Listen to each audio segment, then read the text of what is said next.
Slay. Slay. Slay.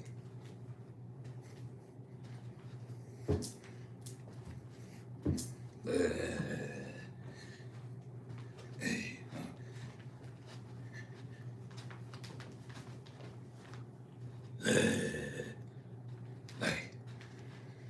Slay. Slay, y'all. Slay, y'all. It's official. I'm getting on that bus tomorrow. Like, damn, damn, damn, damn, damn, damn, damn, damn, damn, damn, damn, and,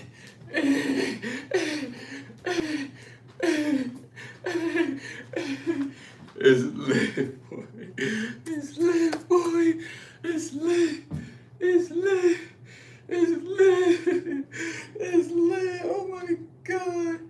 Oh my God. It's lit. We back in the hotel again. Yo, that new Siggy song was hard. I was listening to that, bro. Word. Yo, what's up with everybody in the building, man? I'm leaving tomorrow, bro. It's official. It's official. Woo. I'm about to eat. Wow. Love y'all, man. You know what I'm saying? Love all the people that been riding with me through this journey. It's official now. Everything is, bro. I'm leaving tomorrow. Y'all not gonna hear from me for a while, bro. I'll be gone for a minute. You know what I'm saying? So we're gonna talk about my next chapter in the Army. You know what I'm saying? Well, first of all, I had an amazing weekend with my shorty and my family. Amazing weekend.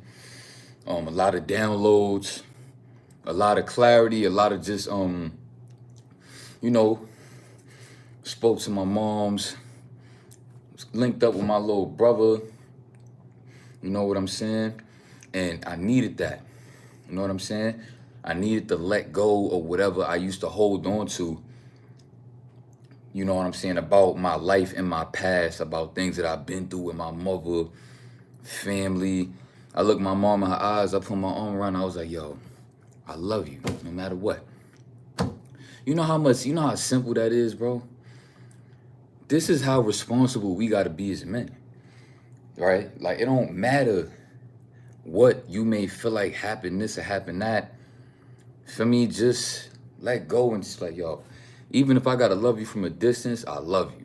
And that go for everybody. You don't wanna be walking around with no whack energy towards, and like, oh, I like him, but I don't fuck with him. Like, try to fix that. Try to fix it instead of, yo, it's not that I don't like him, it's that we just not on the same, we not going in the same direction. You know, try to learn how to psychologically manipulate yourself into not hating anybody, even if they give you fair reasons to just be like, yo, listen, even like Jahad, listen, Jahad going that way, I'm going this way, bro. And I'm gonna just leave it at that. I'm not walking around like, oh, that's my op, that's my enemy, or no, bro. I don't have no ops. My only ops is the people that the United States of America want me to go up against if I go to war. Those my ops. And those ain't even really my ops, though. That's just my job. That's just my job. But I'm not walking around, I don't feel no type of way about nothing. I let everything go, bro. That's why I went to go see my mother. Because a part of me was holding on to a lot of, childhood trauma. And I had to just go talk to my mother, be around my mother, and free myself of that. Free myself of that. You know what I'm saying?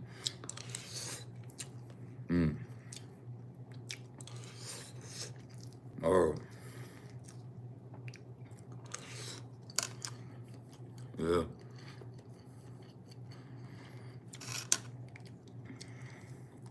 Yeah, me and Foz have been vibing, you know what I'm saying? I just dropped off at the bus. I took Faza with me to the Army office. We was running a little bit late because my recruiter, my sergeant, he had to drive me to New Jersey from downtown. Me and Faza got caught up because we was handling certain business. And I got my sergeant to drop her off at the bus station and drive me here. She got to come to the army office with me and meet all of my sergeants and my just, my comrades and all that. And I could tell like that made it a lot more surreal for her when she got to be around that. So that was beautiful seeing. hmm I brought her to I brought her to the trenches in Brooklyn today.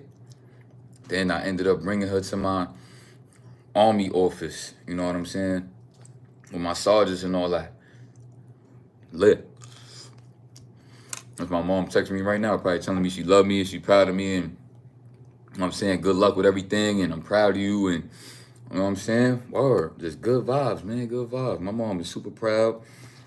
Um, you know, word, man. It's a lot that I'm processing. I'm processing a whole lot at one time, man, for real. It's a lot to process. You know what I'm saying? Blood retention is smooth. I'm gonna do it as best as I can, but for right now, I can't really be as solid on blood retention as I want it to be. But that's temporary. I was already a vegan for 2 years, you know what I'm saying, straight. So yeah, I'm gonna get back on it as soon as I can. All right, man. Yeah, y'all. So yeah, me and Faith, we've been through a lot, and I know she happy to see me make a power move for myself like this. You know, we went to go visit some spots where we had some bad experiences at before. Some toxic arguments or like things going farther than toxic arguments, and we went to these locations and we we hugged each other, we kissed each other, just good energy, like yo. So now every time you think about this area where we was at in the Airbnb where we had a bad experience, you know what I'm saying, like we did spiritual things to cleanse that energy in these areas so that we not thinking about nothing bad. You know what I'm saying? Back to these same locations, we took nice pictures together. You know what I'm saying? And put energy back into that area. So now we thinking back to certain things. You know, I'm good with understanding certain psychological things like that. You know what I'm saying? Yeah, we all go through things, man, in relationships. We all do. Some some just know how to hide better than others. That's really what it is. You know what I'm saying?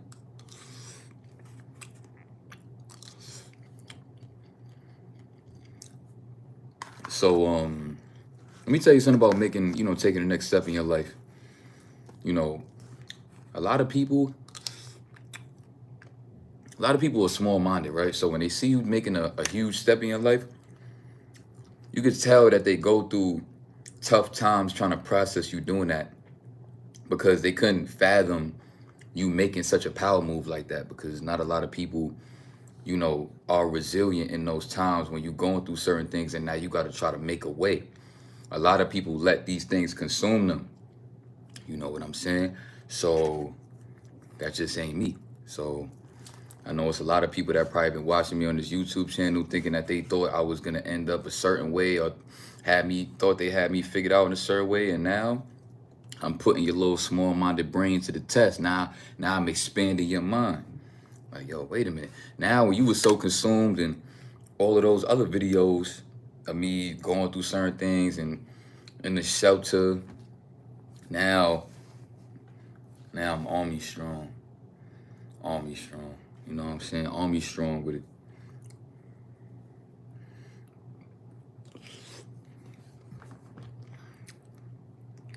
You know what I'm saying? It was a lot of energy in the air. I went to go spend time with my son. I live streamed it for a little while. My son, it's funny. Let me tell you something. When I first went to go see my son, and I forgot how it came up, but he told me straight to my face that he was like, "You're not my daddy." He said, let's say he said, "Dave is my daddy." And my mom was standing right there, my auntie was standing right there. And I kind of just had a moment where I had to like, it's okay. Listen, Like, my baby mom, she used to be letting her boyfriends and my son calling her boyfriends dad and all that. So my mom was like, listen, he don't know. And I'm like, I know. So I was being patient with him, and we went outside to the park, and I had this tied sneaker, and I told my brother to walk ahead of me, and I pulled my son to the side while I'm tying his sneaker. I was like, who you says your daddy is? He was like, Dave. I was like, no, your daddy is me. It's me. He was like, no. I was like, it's me. I'm your daddy. It's me. He was like, oh, you my daddy? I was like, I'm your daddy. It's me, Eric. My name is Eric. I'm your daddy. He was like, oh. He was like, okay. And he was smooth after that, but I just wanted to try to see if that was gonna work. I wanted to drill it in his brain. Ever since then, that's after that, that's when I recorded the live stream and he was calling me daddy nonstop. But I made sure I looked him when I was tying his sneakers. I made sure we made eye contact. I was like, come here, boy. I was like, I'm your daddy. It's me. At first he was like, no. I was like, it's me. I'm your daddy. Listen to daddy. I said, I'm your daddy. Right? You know what I'm saying? And ever since then, it was smooth. It was smooth. We had a great time. And I was just happy that I got that out my system, and I didn't try to because a part of me was afraid of the rejection of him rejecting me as his father. You know what I'm saying? So a part of me was kind of nervous about having that conversation with him because he's only 4 years old. He's in pre-K, going to kindergarten. But he understood and he got it and he felt my frequency. You know what I'm saying? And I don't hate my baby moms for that. She just don't know no better. She was raised differently and probably had certain animosity built up from certain arguments that we had, and maybe she allowed herself to be fully invested in these relationships, thinking that. But one thing that a lot of single mothers learn the hard way is that once you give a man everything that he want like that, like it was one time I heard that she had an argument with her boyfriend about him seeing me at my mom's. She's like, oh, did you go see your daddy? And he didn't even know me as his daddy for real like that. So he was like, yes. And then him and my baby moms was arguing and they ended up breaking up. He had a kid with her, with another girl out of spite through another breakup that they had. And they was going through a lot of toxicity in the meanwhile. My son was in the middle of that. Where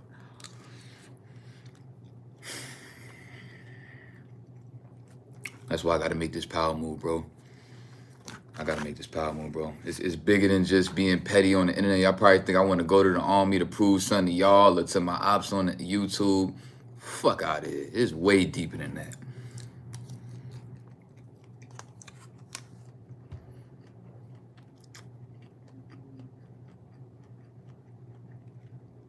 You know what I'm saying?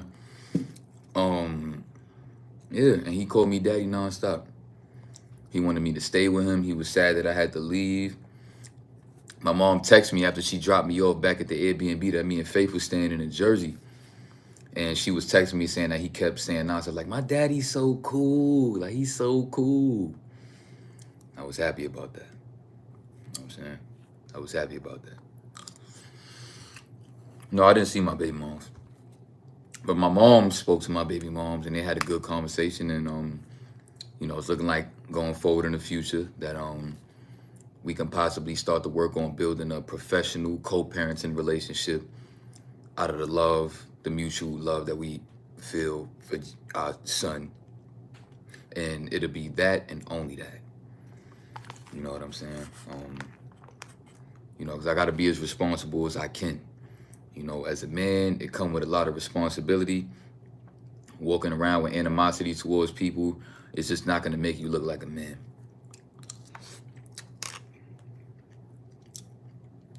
Forgive and let go, because I'm going to tell you something. If I was to sit here and hold on to what she did in the past or what she had going on with her other boyfriends, I would have been blocking the blessing of being able to move past that and build a real connection with my son, because she's going to be around him the most. So I would have to try to be as cordial as I can with her so that, she's looking to work with me now because she sees I took this step in the army. My mom told her about it. And, yeah, I didn't get a chance to see my dad, unfortunately, because I was tied up with a lot of things. And Me and Faith was all the way out in Jersey, and to go all the way up to the Bronx was pretty deep. So I spoke to my dad, and we gonna get up. But me and my dad is in contact, and that's really all that matters to him. I know he's just happy that me and him are we good, and our relationship is good right now. So, one step at a time. Me and him is definitely gonna be, kicking it soon. Word, bro. A lot of different errors, man. Um, you know, look at my mom in her eyes, and seeing all of the different things that she was trying to process with this step that I'm taking. It gave me a lot of downloads and a lot of inspiration. Um,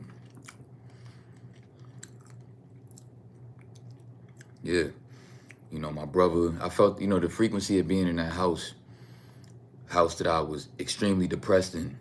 Never even would leave the basement, was trapped in the basement all day. Went from that to now when I went to go visit the other day, I was down in the basement kicking with my little cousins. Then my aunt was down there saying what's up to her. Come back up, chilling with my brother playing Call of Duty and 2K. Then I'm in the living room with my mom for a minute. Then, I got Faza in the mix, and we all conversating, and my energy's just different now. I'm a lot more. I think the best word for that is like flamboyant. I'm just a lot more fluent in my energy than I was. My brother used to have to go check on me in the basement, like, yo, you good, bro? I ain't see you in like 3 days, bro. Like, you been in the basement for 3 days. I ain't see you, bro.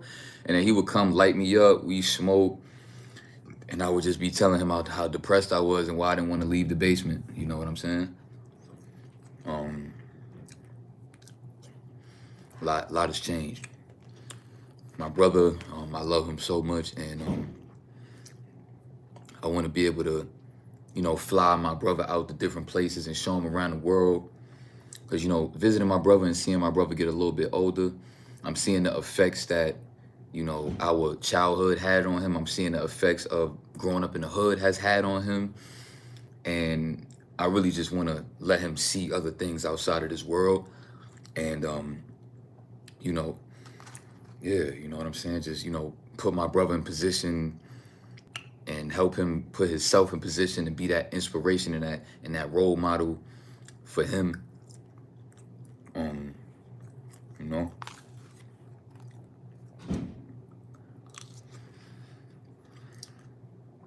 So my next steps in the army, right? My next step, yeah, I'll be trapped in there for 3 days, bro. Never leave the basement, bro. Never. You know what I'm saying? I used to leave the basement just to go try to get something to eat and just come back down, bro. That was it. You know what I'm saying? I was very socially awkward because I didn't know how to let go of things. So I was just always walking around angry and with a mean face and would just like leave me alone. I was very unapproachable. And yeah, and my mom was getting very uncomfortable with dealing with that shit all the time. And eventually she just told me, listen, if you don't want to be here, just get out. Because, I mean, she knew I didn't want to be here, but she also knew that I only stayed because I didn't know what to do. You know what I'm saying?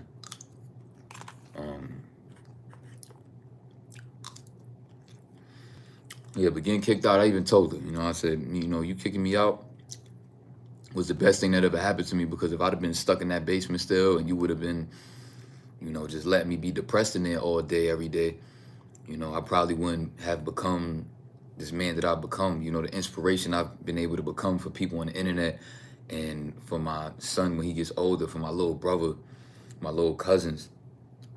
My little cousin kept telling me, he was like, you going to the army? He said, please don't get shot. Please don't die. Yo, even my son said that. I had my son playing Call of Duty Mobile. And, he was doing his thing a little bit. And I was like, look, that's what I'm gonna be doing. That's daddy's job. Like, I'm a soldier. And he was like, so you gonna die? I was like, no, I'm not gonna die. You know what I'm saying? Yeah. Wow. A lot to process, man. A lot to process.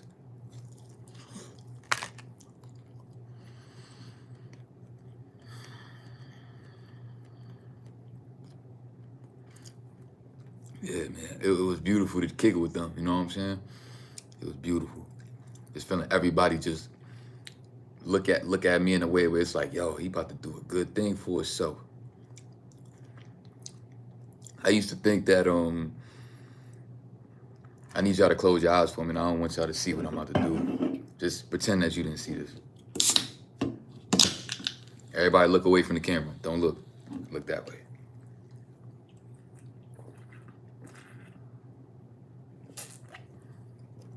All right, you can look back.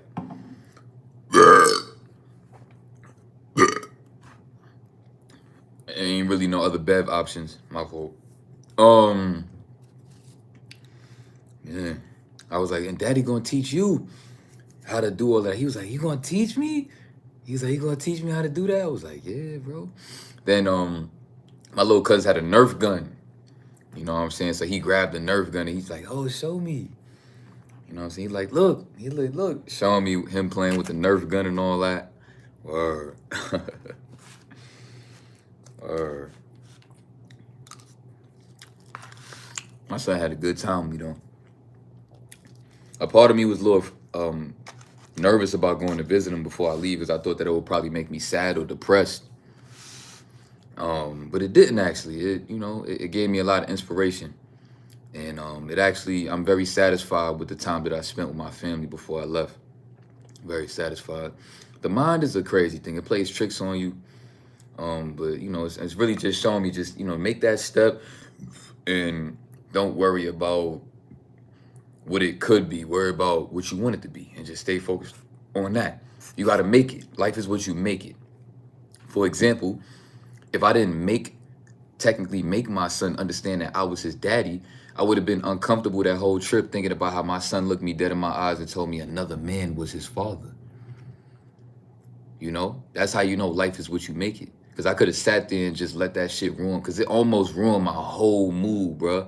And I had to really pull myself together and shift that energy. Like, bro, he don't know no better. I love him. He looks just like me. I have a responsibility. And I felt like I needed, because I know if I was a baby, I would want my father to make it known. If I don't know who my dad is, I want you to tell me, bro. Just as I'm a baby and I don't understand that stuff, when you get older, you would have wished, like, yo, dad, you should have just told me, bro. Still, like, you know what I'm saying? Put your foot down as a dad. You know what I'm saying? I made him say daddy to me a few times. Like, we was playing around, I was tickling him, and then he like slapped me because I was tickling him.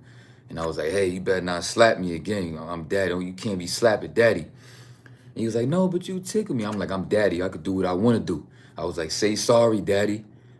And he was like, I was like, look, I'm not gonna let you go. You better say sorry. And then, I made him say, just drilling it in his brain a little bit so he know. But he know now, because, my baby mom's not gonna never do that again. Because now, she's starting to respect me as a more respectable man, because I'm, doing better for myself. You know what I'm saying? And just understand that with life, bro. Nobody was there with you walking through your shoes, bro, while you was going through what you going through. So you just got to know that that's between you and you. But anything outside of that, they judging you off that. Don't worry about, like, get that out your mind. If people wasn't there with you, if they wasn't with you shooting in the gym, then don't expect them to know your heart and your soul and your intentions all day. Like, how they gonna know if they wasn't there with you through the mud when you was, feel me? Word. So just do what you got to do out here to make yourself look good. Make moves out here. Make money moves out here. Word. Just like on YouTube, right? Look. Just like on YouTube, right? I could have told niggas all day about what I've been through in my life that made me become homeless. I did that a lot of times. A lot of people did not care. A lot of people just felt like I was making excuses. And I need y'all to learn a lesson from that. You could have been going through what I was going through, being homeless, getting kicked out, childhood trauma, and you struggling to work through that. But when people see that you have a certain kind of understanding of certain things, a knowledge, they're gonna always hold you to a certain standard. It don't matter what you've been through. People are gonna always expect you to be responsible. Always. You know what I'm saying? And that's just what comes with manhood. That's just what comes with it. You know what I'm saying?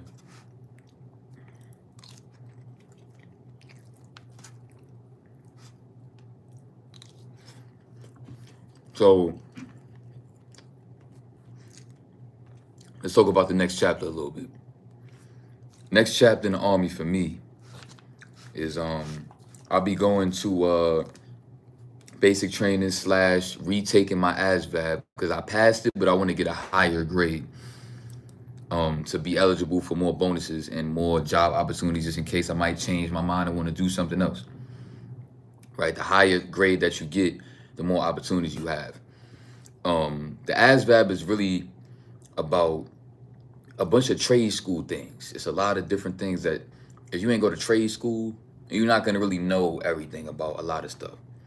You know what I'm saying? It's a lot of things about mechanical engineering. A lot of the subjects in the ASVAB, you know, I think it's auto shit, like about cars. Yeah, I think mechanic is the same thing. You get the point though.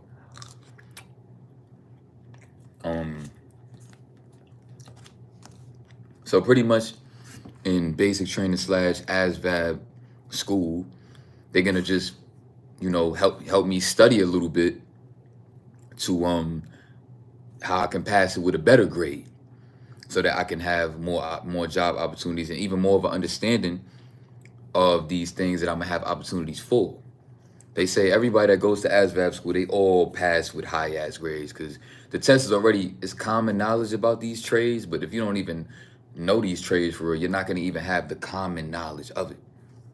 So I'm gonna go get some of that common knowledge of these things so I could be eligible to work whatever I want to work, so I have these options and these bonus options. You know.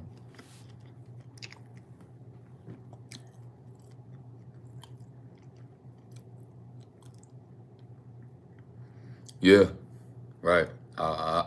My sergeant already told me about making sure certain things is in writing. 100%, 100%.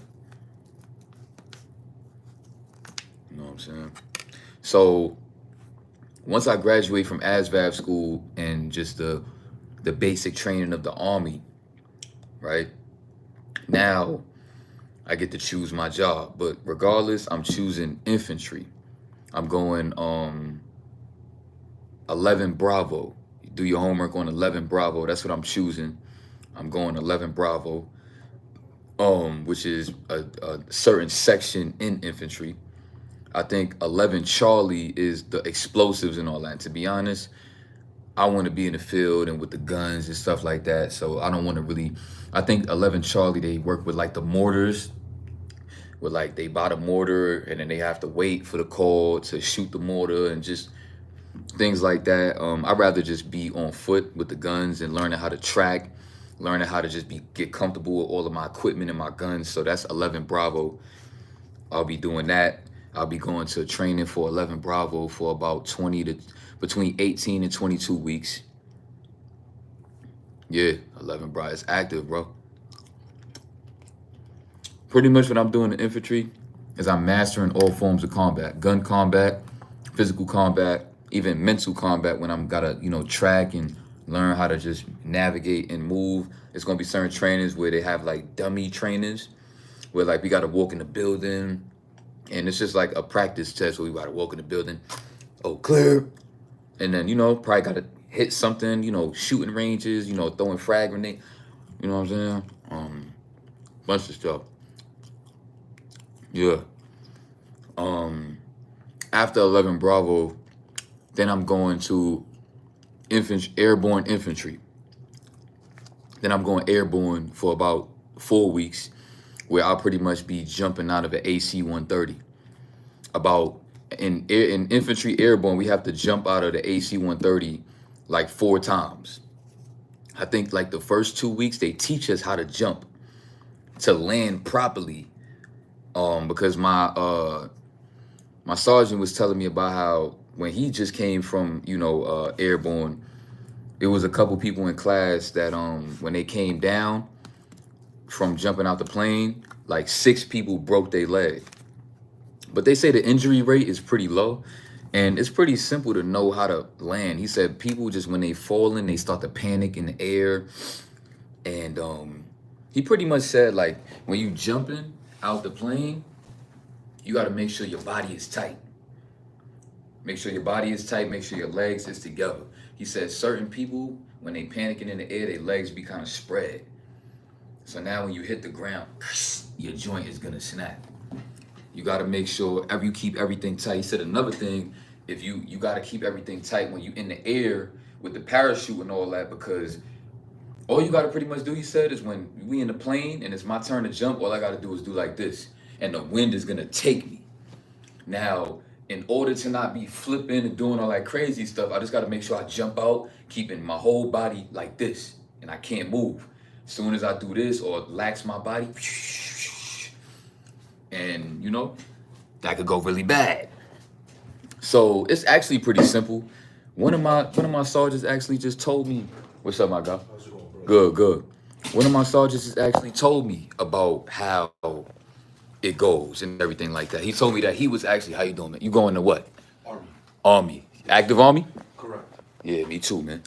You shipping out tomorrow? Yeah, Nice. yeah, man. I'm excited. Excited, man. Yeah, so he told me that he ended up doing that. He was flipping around in the air, doing all that, and he still managed to like get his grip the last bit of it though. And well, he did his thing. But I'm not gonna let that be me though. I'm gonna make sure that I'm gonna move to this side, let you do your thing over here. No, man, you're eating, bro. You have a seat, man. You finished eating. All right. Appreciate you, my guy. Good, man. Yeah. All right, so yeah, so I'll be doing that. And then I gotta come back to New York for because now I gotta help. I gotta my recruiters do some and stuff like that. But it's like pretty much I get an option, right? I could come back for 2 and help do some recruiting. I think they said I gotta work between 9 a.m. to 2 p.m., right? And I can do that. Then I have my free time, right? So I'm thinking about just doing that because if I don't do that, they said the other option is I take my 2 week vacation where I don't have to work with them to just do some like recruiting or just, hang out with them pretty much. They say it's not really recruiting because a lot of people are not even trying to be recruited to go to the army anyway. So it's pretty chill. But they said if I don't choose that and I choose to just go on my vacation, it's gonna take away from my vacation days that I have. So they said the better option is to stack your vacation days and come back. I forgot what they called it, AS something. I'm not sure what they called it. But yeah, it's pretty much that. So I'm gonna do that so I could keep on stacking up my vacation. So I could take like a month vacation if I want to and go somewhere else, like for 30 days or something. Yeah, so I'm gonna stack up my vacation time. 100%. Hmm.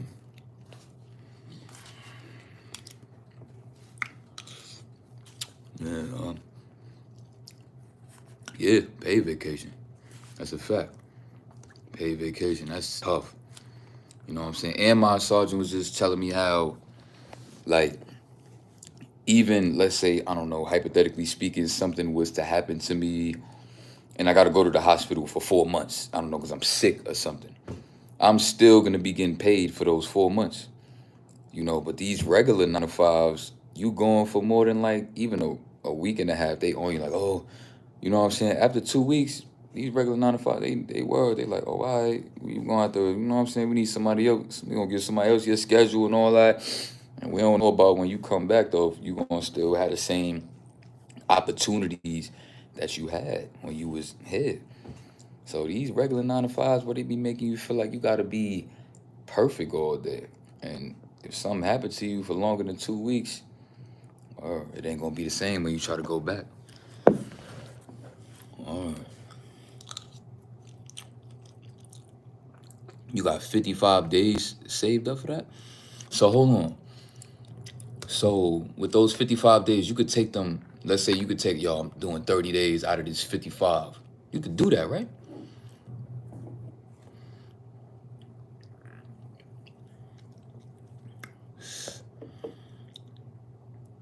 Yeah. As much as I can, I'm gonna be listening to them frequency hertz. Absolutely. Absolutely. I don't listen to a lot of, music and all that. You know what I'm saying? A lot of these people that make these songs, their mind is not in the right place. And I don't need that messing with my energy. Uh,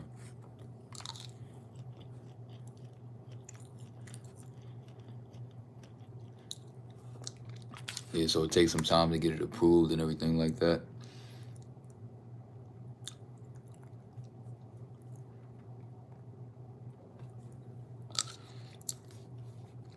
So I'm 28. You think it's too late to join? No, bro, I'm 26. I've always thought about it. I'm trying to make something happen in life. I'm kind of stuck. Go for it, bro. I feel like 28, you had enough time to figure something out, bro. So I think it's about time that you just go to the army or whatever branch you want to go to. Because 28 years and you about to turn 30 soon, I think it's about time to make a power move. You already tried enough stuff. And now if you're feeling stuck and you 2 years away from being 30 years old, go do that, bro. That's my advice.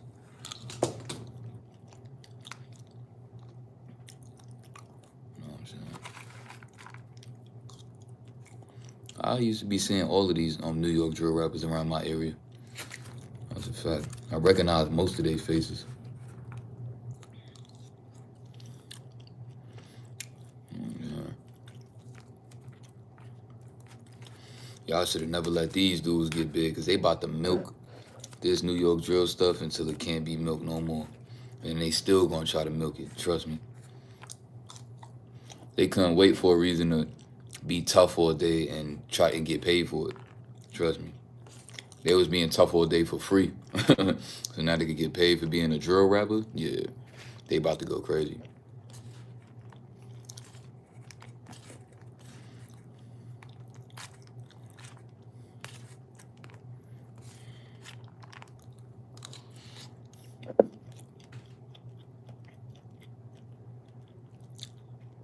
Said basic training was more of a mental battle than physical. Yeah, I agree. I could tell that it's gonna be more of that. Hmm. What you think about being a police officer? I'm taking the exam next month. If that's what you want to do, ain't nothing wrong with that. And if you already took that step, you know, I would hope that if I told you not to do it, that it wouldn't make you change your mind. Because if you feel like that is what works for you, then go for it. Right? To each his own out here, man.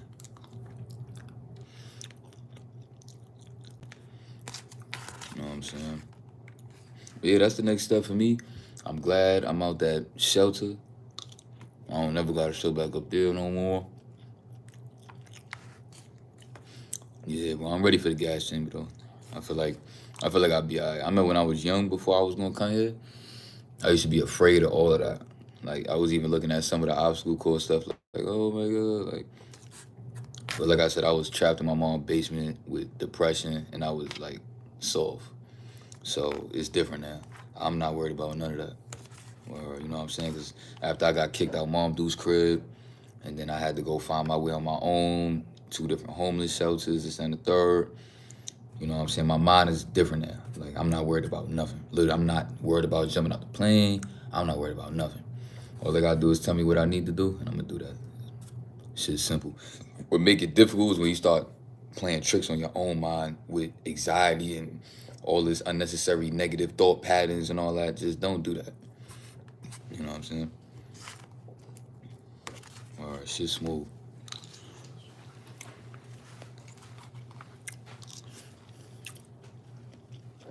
Yeah, man.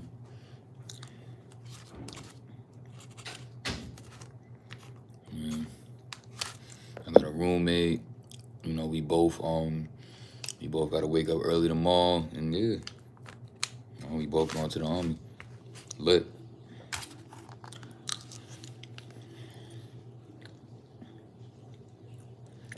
lit, lit. Army strong, man. It's gonna be my last little stream for a minute.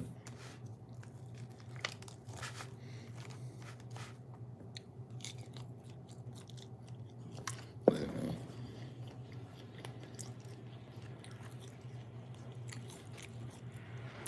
Yeah, I pursued it. I was just talking to my sergeants, I had to say not goodbye to them, but like, say peace to them and all that. And they just kept saying that they was proud that every time they seen me come to the office and all that, I was just focused. I knew what I wanted to do, and I just was making moves. I wasn't, you know what I'm saying, nervous. So I wasn't like, playing with daytime and all that. I was, yeah, we got it done fast. Like I think I went to the office like the ending of the first week, the ending of the towards the ending of the first week of this month, and now towards the end of this month, I'm out of here. So I'm excited. You know what I'm saying? Yeah, I'm gonna keep y'all updated as much as I can. As much as I can. Um, yeah, not too much more to say. Um, I just feel like it's time for me to, live a little better, make the best out of it. Now I could be a better role model or influence to everybody that know me from YouTube to real life. That's what it's about. Time to level up. You know what I'm saying? So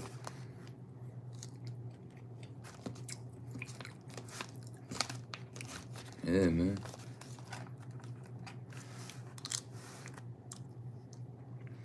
And be in the field. I was hearing they might even I might could end up in Ukraine maybe. If my potential is good, which my potential is gonna be great. You know what I'm saying? So I don't mind going to Ukraine, getting some of that experience. You know.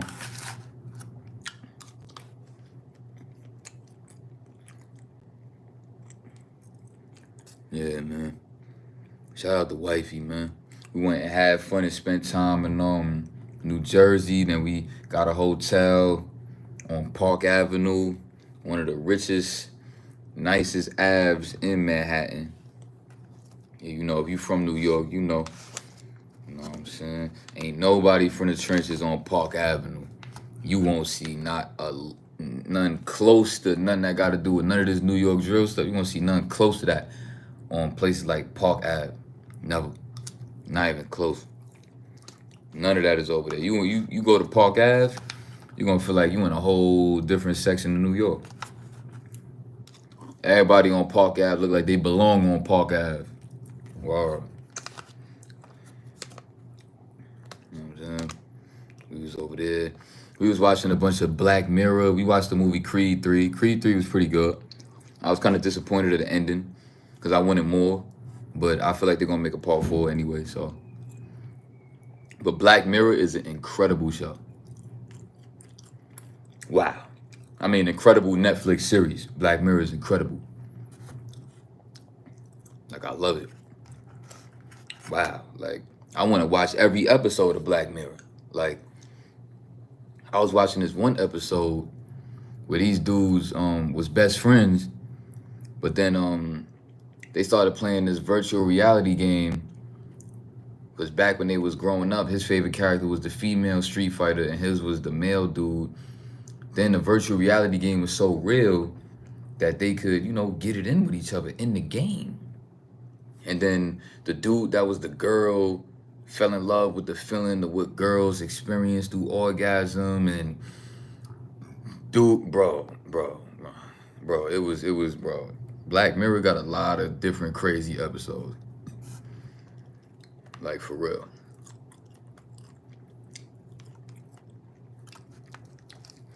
Like I thought Netflix was doodle. Like I didn't think Netflix had stuff on there that you could really like dig into and really be like, you could ask Shorty. I was watching that episode the whole time, like, yo, like it had my mind a little fucked up and all that. Like, this is, bro. And what I like about Black Mirror too is like it's not one of those continuation, Netflix series. It's more of like you could click on any episode and it's always gonna be just something different, like a different You know what I'm saying? Like storyline. Every episode is different from every episode. None of them are connected. But it's fire. That's a binge worthy Netflix series, man. If you don't know about Black Mirror, I just put you on, bro. Go check that out. You won't be disappointed. Shorty put me on to that. You know what I'm saying? Shorty put me on to that.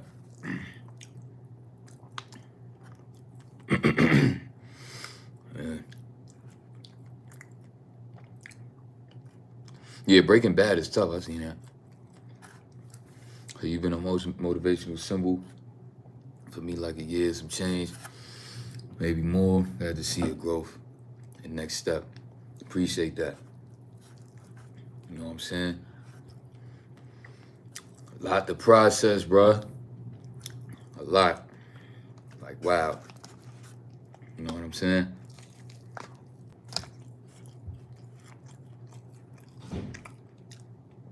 When my family was looking at me with that look, like they just like, wow, wow, you really about to go do that. You know what I'm saying? You know, felt like my mom was probably going through some guilt when I was seeing her. You know what I'm saying? Certain little energies that she was having was looking like she was maybe thinking about the past, thinking about certain things that we had to go through, things like that. And I was even helping her work through that by just showing her good energy the whole time, not trying to make her feel guilty about nothing. You know what I'm saying? Like, yo, listen, we've been through what we've been through. You know, life goes on. I made a move. And that's it, man. I'm not even worried about the past no more, bro. I don't even care. I don't. I'm gonna be too busy worried about jumping out of planes and learning how to, master using assault rifles and all that. Yeah, forgiveness is very powerful. I felt my whole frequency shift. You know what I'm saying?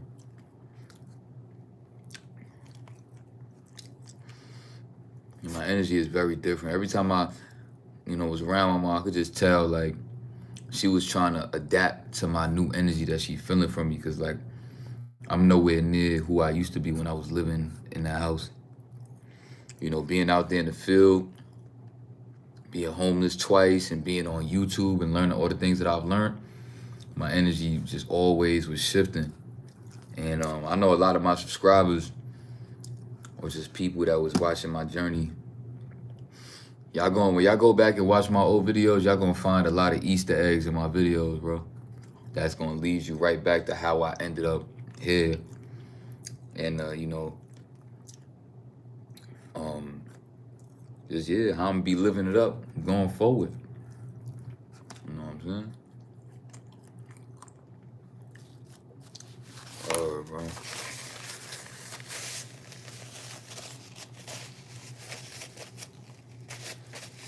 I mean, I don't really care to write letters, to be honest. Like, I feel like I'll be alright. Like, I'm not gonna be homesick. Like, what am I homesick for? I ain't have no home. Yeah, I'm still vegan. I just gotta temporarily fall back from it for a little while. But yeah, like I'm not homesick about nothing. Like, I was in a shelter, so the army is gonna be my home. You know what I'm saying? The army is my home now. You know what I'm saying? So I don't really have nothing that I need to be over there sick missing.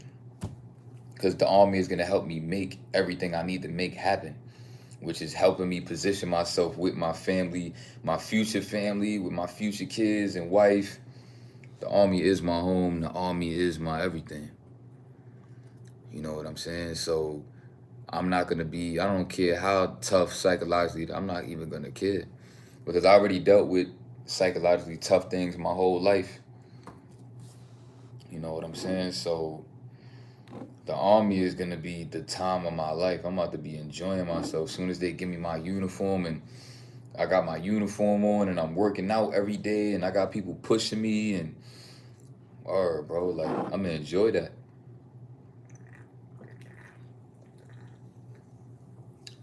Yeah, bro, I'm locked in. I'm locked in. You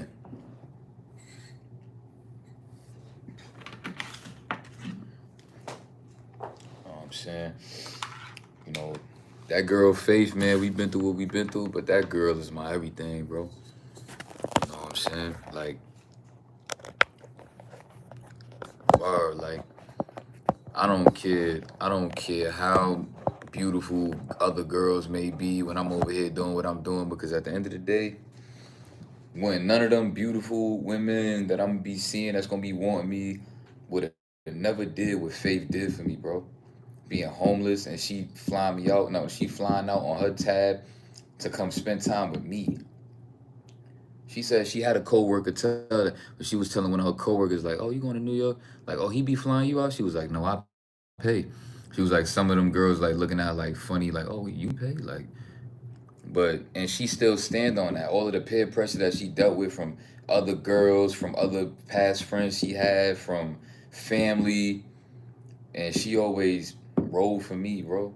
She always believed in me, bro. When I ain't have nothing, when everybody on the internet was even trying to change her perspective about me, she stayed down. You know what I'm saying? So I'ma forever appreciate that. Bro. That's a fact. Yeah, bro. World War Three, worried about? Bro, I'm not worried about no World War Three. And if it is a World War Three, let's go to war. That's how I feel. It is what it is, bro. I'm not worried about none of that. You know what I'm saying? It be the people that be afraid of certain stuff that it be worried like, oh my God, this, that. You know what I'm saying? That's a fact.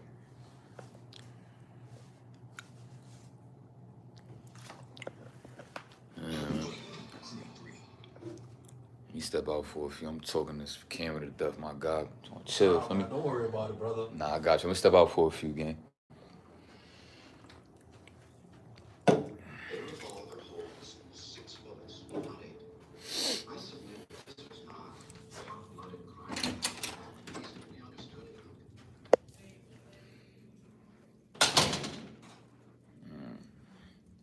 I think it's a chair out here somewhere.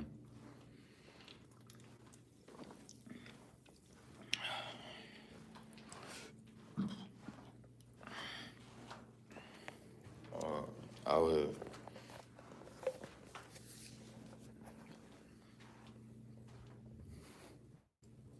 Uh, let me know if I'm lagging, bro.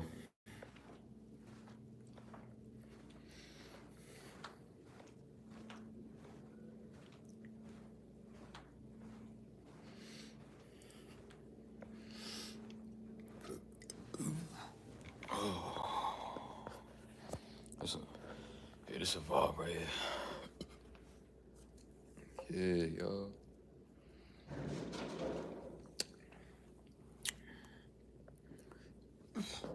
Oh, what's the code, nigga?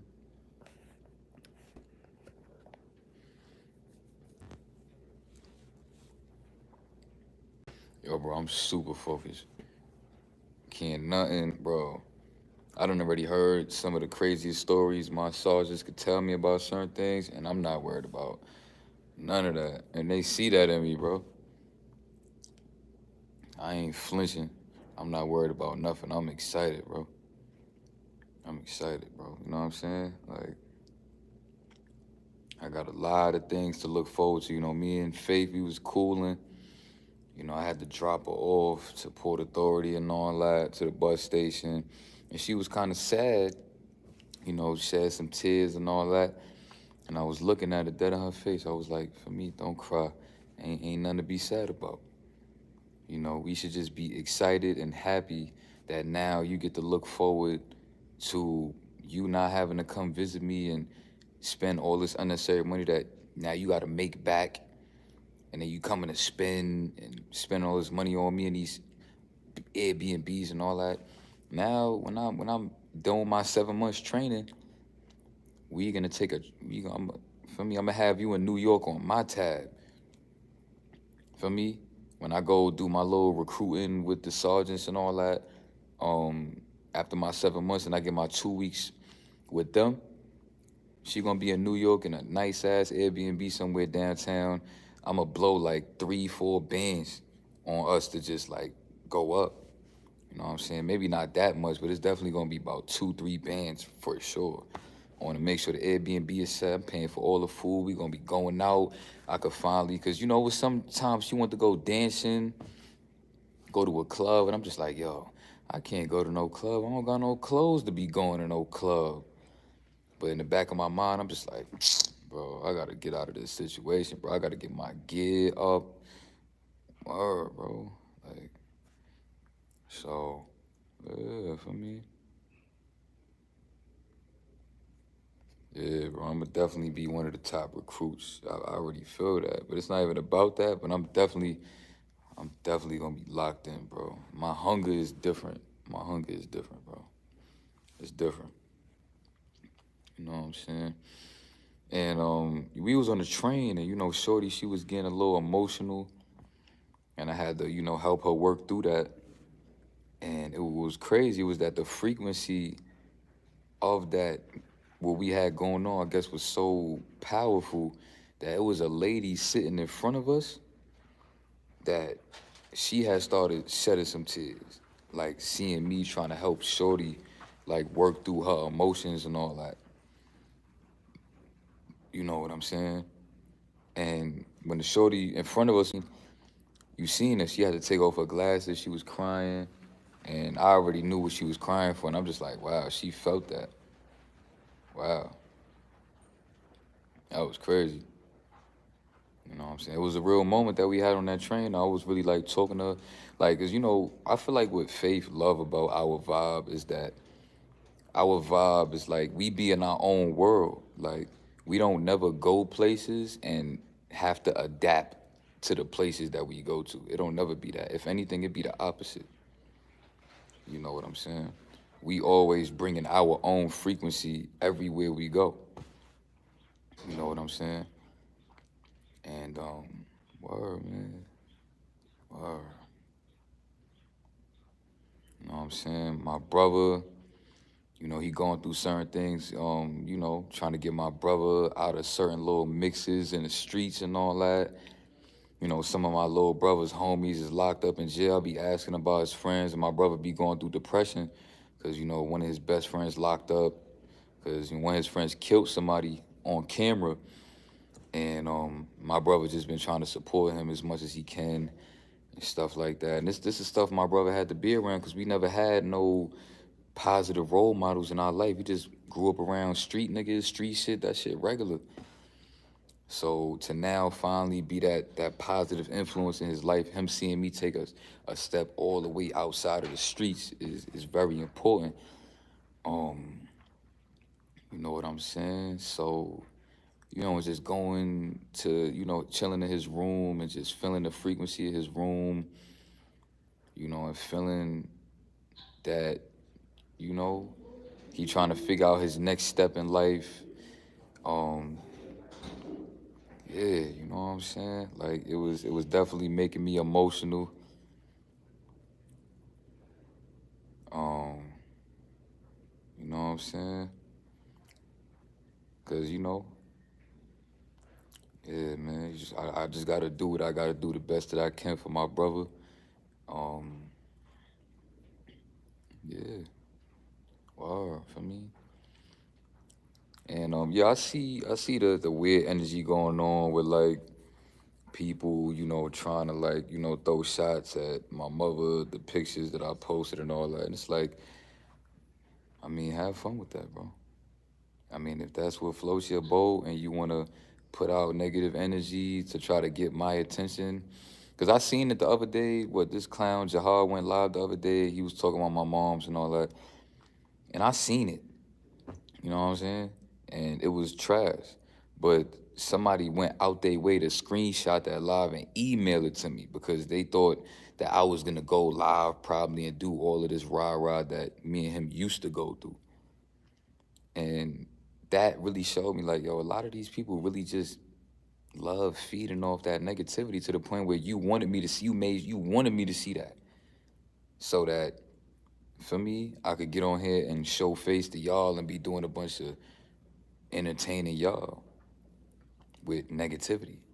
While y'all sitting back laughing and going from his page to my page to my page to his page to be watching all of this stupidity. You know what I'm saying? Like, I'm gonna tell y'all right now, let it go.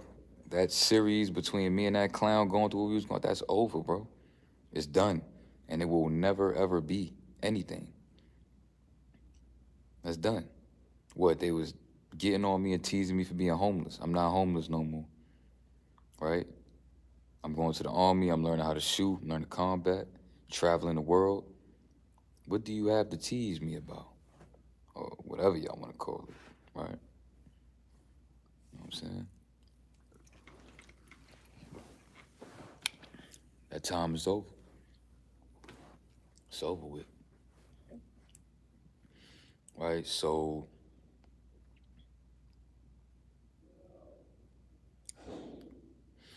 yeah. Now it's time for y'all to focus on the gems, and anybody that support that man Jihad, just keep that man focused on making videos that got nothing to do with negativity between me and that dude, bro. Cause I'm gonna tell you something, bro. I feel like let me tell you something about this whole Jihad and me situation, right? I understand something about Jihad that I don't think he understands about this YouTube thing, and I want to put him on. Maybe if he don't know, maybe he do know, maybe he don't. But see, the problem is that he has a lot of negative subscribers that push him in that direction and try to control him like they're his handler. You know what I'm saying? And push him in that direction to be negative, to always show him things that would get him riled up or remind him of things that happened to get him riled up. You know what I'm saying? So that's what's really going on. He got a Discord chat full of a bunch of people that just probably just don't got nothing else better to do but to be talking shit about me, right? And anytime I do anything, even if I'm not talking about him, they're gonna try to say I'm throwing subliminals to him or something about me to try to get him to get on there and entertain y'all with a bunch of negativity, right? You know what I've learned about this woke community is that a lot of people don't even want to sit down and watch videos that have substance. You know what I'm saying? Because it makes them have to work through things mentally as you talk them gems to them like that. Now they have to try to work through things because you putting them on game. Now, from putting them on game, now they got to go back to the drawing board and do their homework on what you was trying to put them on to. Like, yo, let's talk about women. Let's talk about life. Let's talk about money, whatever. And then now they got to sit back after that video and they got to try to start a, you know what I'm saying? Figure out what they got to do so that now when the next video come out of putting them on gems, they just keep on moving forward in life. A lot of people don't really want to move forward in life, right? Because in order to move forward in life, you have to take that leap of faith. See, people like to put a lot of responsibility on us as content creators when really the responsibility is in your hands. We don't control the outcome of your life and what you end up being and none of that. The only job that we have as content creators is just to do our best to put out things that you can take away from to do for yourself. But it is not our responsibility after that. Once we turn that camera off, it's on you. We don't have no nothing. Whatever you do after that video, that is on you. That has nothing to do with us. That has nothing to do with us. You know what I'm saying? So people trying to hold me accountable for maybe mistakes that they've made on the no-fap journey or whatever the case, if that's even happening, obviously that's not my fault, right? If you sitting back watching the negativity, feeding into it and distracting yourself from being focused and being high vibrational, that's your fault, right? You know what I'm saying? Like, if you see something negative going on and you don't say something about it, you are just as guilty as the person that is being negative, right? Like, You know, like that situation that happened between me and TC, you know what I'm saying, where his trainer was getting on me, trying to bark at me and be disrespectful. But TC didn't stand up for me. He sat back and he let his trainer talk crazy to me. And he didn't stick up for me as is a guest that he brought to his event. Because if I would have turned up on his coach, though, I would have been in the wrong. And I would have jeopardized it to TC's whole career. Because, oh, why you bringing these ghetto guests coming at me? So now, in my eyes, I just can't not see that TC is just as guilty as that man for being disrespectful. And that's just how it goes. When you sit back and you let things happen, you are just as guilty as the person that is doing the negative activity. You're just as guilty. You know what I'm saying? Wow. So now, like, if that's somebody that you rock with, if it's people that you don't know, that don't have nothing to do with you. You know what I'm saying? Like, if I see somebody arguing or going through something negative in front of my face, that's not my responsibility to step into that because I don't know their situation. I don't know what's happening, right? But if I know one of them and I kind of know the situation, it's definitely my responsibility to interfere and try to do the best that I can to have an impact on that situation rather than send back. You know what I'm saying? How's the connection over here, though? Have we been lagging?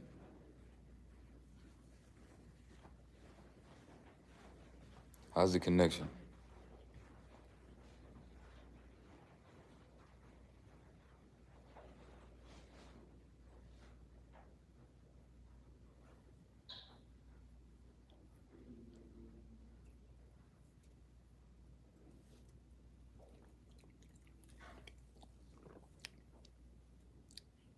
Crystal clear? Bet. Bet. I'm saying it's official, man.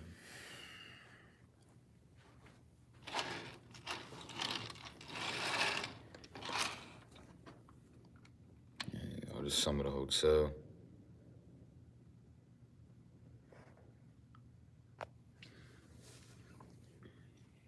Matter of fact, I'm gonna take y'all downstairs. It might lag a little bit probably when we get downstairs though. Show y'all around a little bit.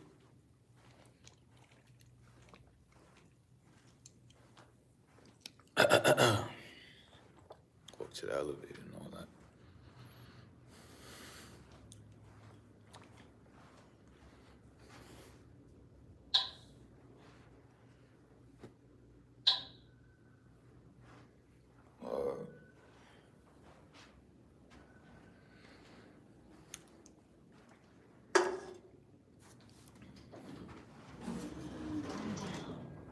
Or it's still not lagging?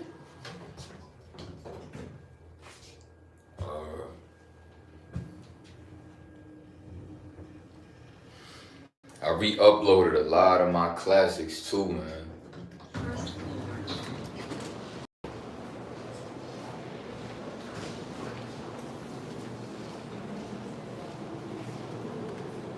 Little bar and all that. Oh. Little restaurant right here. It's a pool right here. I'm saying, shit nice as hell, bro. It's a gym. Or a pool and all that. Bro, this joint look too lit, bro. You see this? Bro, if it wasn't for the army, I would never be in a hotel like this on my tab, bro. Vibes, bro. Feel me? But I'm about to kick it in one of these. Matter of fact, I think somebody's sitting there, though. Matter of fact, it's a whole nother... Nah, don't tell me. You serious? Bro, I'm about to sit right here, bro. What the fuck? Nah, you not serious. I could chill right here? Hey, yo.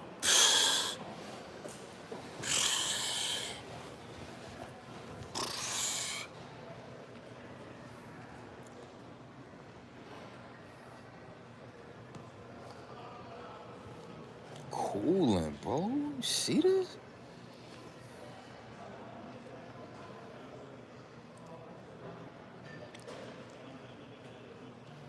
Bro, this is lit, bro. This is lit. I told y'all it's like a 5-star, bro. It's like 4.5 5-star hotel, bro. You know what I'm saying? Lit, bro. Lit. Is it more? Let me see if it's more. I think that's it. Yeah, this it.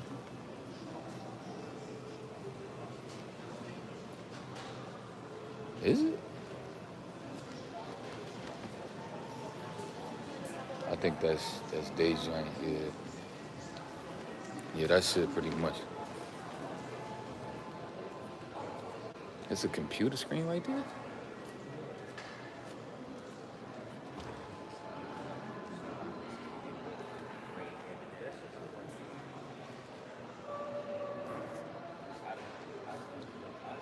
Computers and all that. I'm about to post up right here. Some good lighting right here. Appreciate y'all support, man.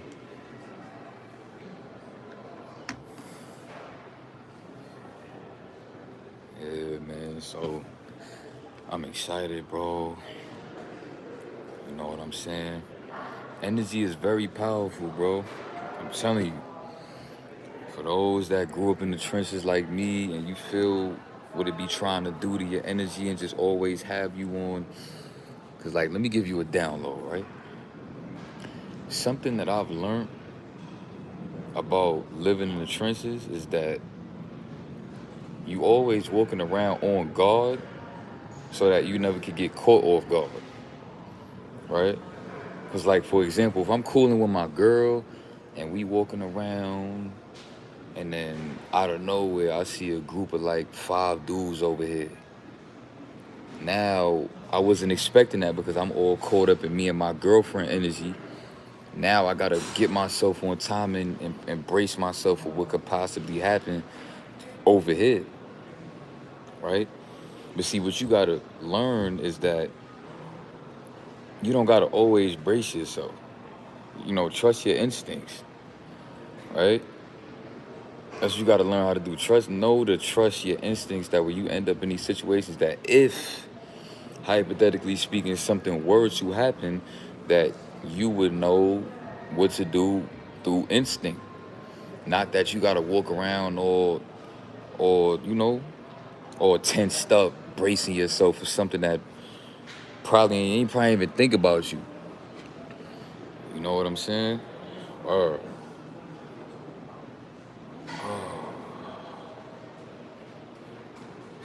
I'm so glad to be out of the trenches, bro. I'm not gonna lie.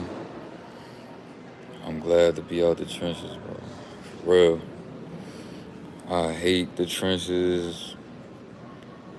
You know what I'm saying? The low vibrational. And appreciate all y'all support, man. Word. It's official, man. It's official, bro. Getting out of here, man. You know what I'm saying? I was I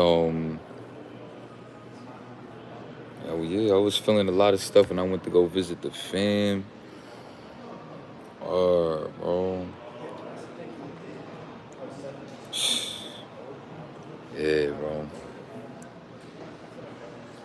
The next chapter begins. You know what I'm saying? Yeah, bro.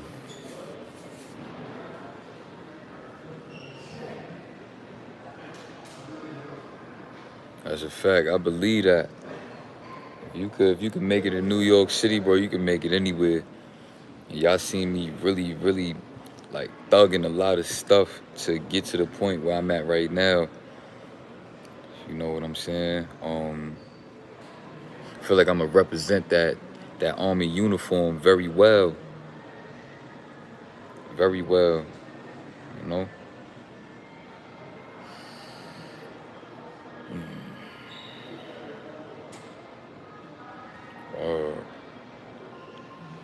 I heard somebody on here say that two of his friends got finessed out of a bonus because they wasn't like getting it in writing and all that. And I'm gonna tell you something right now. Even if they, hypothetically speaking, I don't get the bonus, bro, I'ma still be up.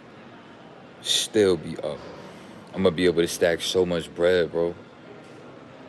So much bread, bro. Regardless of whether I get the bonus or not, I'ma still be up. That's the crazy part. Like, I'm not even really too worried about the bonus like that, Cause I'ma still be up. You know what I'm saying? I just been processing, just feeling my frequency shift to now what I'm about to have going on in the army and just how situated I'm gonna be. You know, I've been feeling my energy just shifting. You know, I'm not as much on fight or flight mode as I used to be. You know, yeah, bro. Feel good to not have to struggle to survive every day, bro. I lived my entire 26 years like that, bro. Every single day, struggling to survive. You know what I'm saying? But I learned so much through that I could take with me into the army to make myself an amazing soldier and an amazing man in the future, as a future husband, with more kids, and be able to take care of them in so many different ways, even outside of just financial. Because I'm going to have so much gain. I'm going to have so much gain, bro.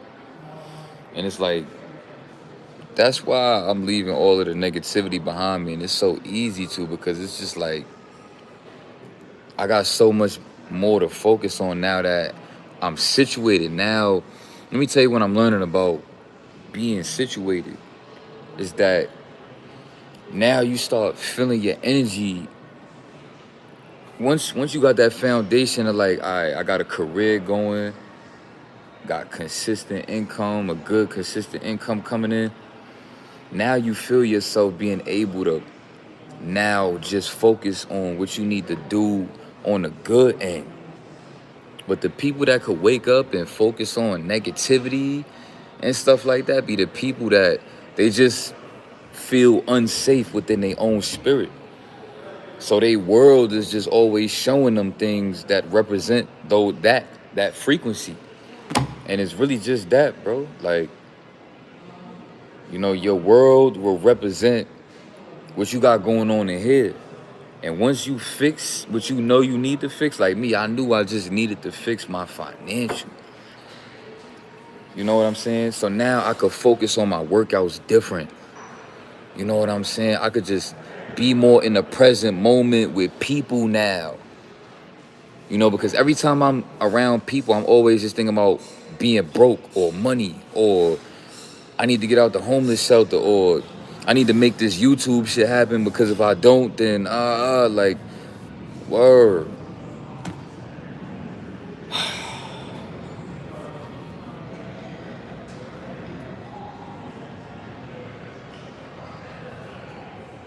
You know what I'm saying?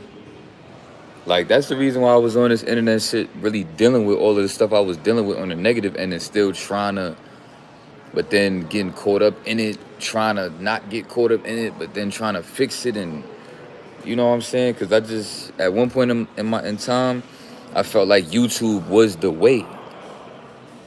I felt like without YouTube, what am I really going to do if I don't blow up on YouTube? I'm just going to have regular jobs and, you know what I'm saying? Like, bro, now I got something that got me feeling so stable. I'm like processing a certain type of stability that I never even felt before, bro. You know what I'm saying? Like, that got me re-evaluating everything, bro. I see everything so different now. Like, money ain't everything, I guess you could say. I believe it is, because we live in a world that's based off that. Like, you could be the best person in the world, bro. You could be the most spiritual person in the world. You know what I'm saying? I was even having a talk with Shorty about that. I'm like, at the end of the day, the more spiritually woke you are, and the more like mentally, like, you got all this downloads and all that, people gonna be looking at you like, okay, why is it that people that is not as woke as you finessing the matrix financially in ways that you not, but you a broke spiritual person that claim that you woke and you the 1% and you know this and you know that, but your living don't add up. So how are you woke? Because if you was really woke, why are you not positioning yourself to be more situated out here with that knowledge that you have? Why are you not using that to situate yourself? Instead, you got these people on this app trying to, you know what I'm saying? We trying to put out and commercialize ourselves to make money off of our downloads, because a lot of people just don't have no other way for real. That one of those people was me. I was trying to commercialize all of the downloads and the gems that I felt like I could bring to the table for the world, so that maybe that could be one of my greatest incomes that could shift my whole everything. You know what I'm saying? That was me. I mean, I can't speak for everybody, but I know that was me. But I still wasn't even monetizing a lot of my videos. Still, a lot of my videos is not monetized, because I was in it for the long haul. I was like, I'm gonna take my time, and I'm not gonna rush it and feel like I gotta try to make all this bread on this app now, because I don't want that to take away from the messages that I'm trying to convey. You know what I'm saying? Where people see that I'm about the money more than just being about what's really important, which is the takeaway from what I'm trying to do. You know what I'm saying? But now I feel like the takeaway is going to be a lot greater. You know what I'm saying? Because I could convey messages in ways that I'm not even used to conveying messages now, because I was conveying messages in a place that was different mentally because of what I had going on and things I was still trying to work through. But ever since, I took, that step to just even go to the homeless shelter, go ahead and get kicked out because of COVID, and I couldn't pay my rent because my job got shut down, and now I gotta go to this homeless shelter. Now I gotta still try to be doing YouTube because I never know when it could pop off, but it's super toxic, and people see that I'm on here trying so hard that people trying to distract me with a bunch of BS. You know what I'm saying? And I'm lacking self-control, so I'm getting caught up in negativity, and it was a lot. It was a lot.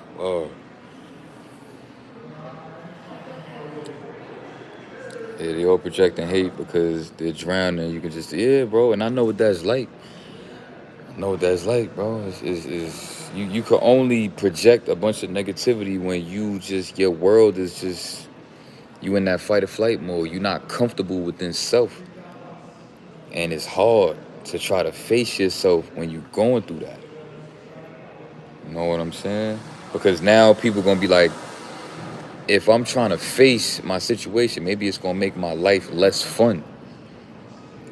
You know what I'm saying? If I look at it like, oh, I'm playing the video game because I'm coping with this, or I'm doing this because I'm really coping, when instead I need to be focused on healing. Or people look at facing themselves as something that's going to take away from just life, like, oh, that's going to make me depressed, or that's going to make me feel like this is boring now, and now I'm just going to sit around all day and stare at the wall and meditate because now this ain't going to be fun, or hanging out with this person ain't going to be the same no more. And people just afraid to just start a new chapter.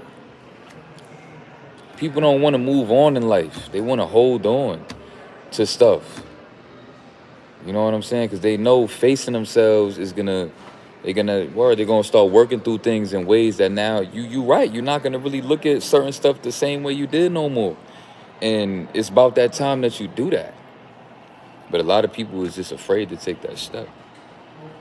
Or and I get it, it's a lot to be afraid of, but it's all about perspective. What are you really afraid of? You afraid to be better? You afraid to be more high vibrational and right? And live a whole new life. Every time you allow yourself to let things go, you leaving more room to bring things in. Right? Just like if you got a shoe collection, right? The more room that you have in your shoe closet, the more shoes and new shoes that you could collect. You know what I'm saying? But if it's clogged up in there and you don't want to let go of certain joints to get some new joints, then word. That's just what it is. You know what I'm saying? That's what it is, bro. You gotta always be open-minded, because the beauty of being open-minded is that it always leaves room for your mind to float. You know what I'm saying? A lot of people don't want their own mind to float. A lot of people just want to hold on to things psychologically that's only hurting you. Like, for example, anybody that want to try to hold on to looking at me a certain kind of way, when you see me, myself, the person that you trying to look at that way is moving forward and moving on and going through new chapters in his life, who are you really hurting? Who are you really hurting? Because you think I'm about to let your perspective about me affect me when you don't even know the half. You don't know what it's even like being in my shoes for real, walking around in this world. You only know what I told you. You don't know everything. Really, you ain't really experience what it's like to be me. None of that. So these people that's holding on to these things, they just trapping their own mind. They caging their own mind from floating and flowing. You know what I'm saying? Your body is all about flow. Your blood gotta flow through your body, and the water that you drink gotta flow through your body, cleanse out. Or, you know what I'm saying? The food that you eating gotta flow through your body. It take away what it need, then it get rid of the rest, and then you put more food and it take what it need, it get rid of the rest, and it flow. Bro, life is all about flow. So the people that hold on to whatever they hold on to, it's not good to really hold on to nothing. It's good to flow. Because people feel like if you don't hold on to it, that as it flow, you might lose it on the way. But you shouldn't even be thinking about that. You know what I'm saying? You should just be thinking about, like, even people in relationships. You know what I'm saying? A lot of people in relationships hold on to the relationship in a very unhealthy way because they might be afraid that another person may not accept the things about certain things about them in that same way that they ex did you as they ex, because now they're trying to move forward, but they really don't want to. They really afraid, you know? And some people latch on to people in unhealthy ways because they don't have that abundance mindset, because they don't even accept themselves. You know what I'm saying? In a certain way. So now you're just worried about if other people would. And it goes so deep, bro. Because now, bro, it goes so deep, bro. It really do. It go deep, man. You gotta free your mind, bro. You gotta free your mind. You have that control to free your mind. Just free yourself. Anything that you holding on to, bro. Anything. You know what I'm saying? Um, or I think where I'm going, I gotta take 2 planes to get there, but I'm not gonna disclose the exact location I'm gonna be going because I feel like that's just unnecessary. I feel like I've proven enough already with just even going to the army. I don't need to tell people the exact location I'm gonna be at, because this the internet. I don't even know y'all. I don't trust that, people just gonna be weird. Like, so I'm not even gonna be disclosing locations and nothing like that. But when I'm taking my vacations and I'm heading there and all that, outside of what I'm doing for the army, then yeah, we could talk about that. But anything I got going on with the army for real, I can't say too much on that. Or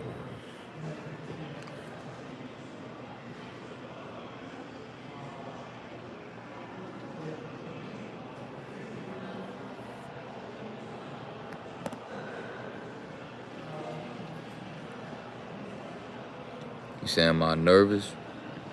You know, ain't nothing to be nervous about. When I was nervous when my mom kicked me out and I had to go be homeless and I didn't know what the hell I was getting myself into. That's what's to be nervous about, because there's nothing that you really gain from being homeless. You know what I'm saying? At least that's the way I thought about it. Like, what am I gonna truly gain from this besides being a stronger man? But like, it's not like I'm gonna go from being homeless to being, they gonna help position me to be super finance, bro. So I'm about to go to the army. What am I nervous about? You know what I'm saying? This is a place where they're gonna be holding me down in ways that the homeless shelter can't, right? The most that the homeless shelter could have did was they positioned me with government assistance money, and they also positioned me for like, they help pay my rent for 5 years straight. They pay like 80%, or depending on where I'm at, 100% of my rent. But I still would have had to been slaving, doing Uber Eats all day to make a good living and walking around all day through the city. Or that's a fact. You know what I'm saying?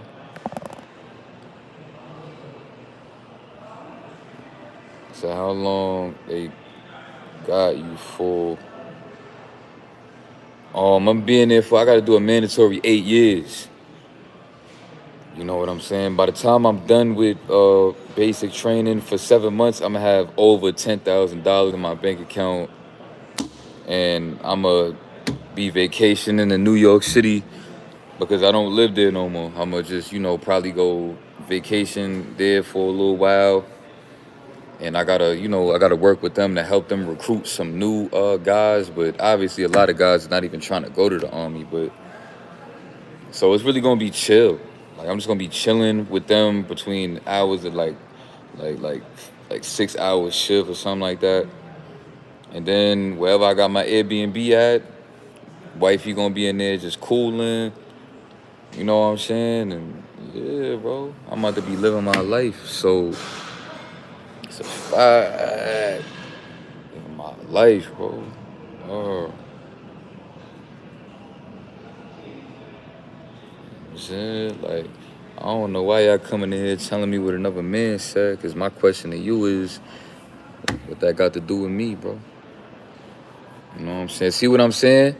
This dude right here is a prime example of what I'm trying to tell dudes like Jihad and all these other content creators. Like, don't let these cowards that come in the comments trying to egg shit on get you confused and get you off track. Because these niggas be cornballs and lame ass niggas that want to see me do a bunch of this and rah rah and dissing another man and calling another man out his name and disrespecting him and his family or whatever I was doing before. Like, it be y'all on the internet that be provoking a lot of shit. 'Cause y'all be in the comments. I'm not even talking about none of that. Dude want to come out of nowhere talking about what another man said about me not being cut for the army. Bro, do it look like I give a fuck, bro? Look me in my eye, bro. Like, bro, do it look like I care? Like, do it look like I care a little bit? Like, my question to you is, why do you care? He ain't talking about you, he talking about me.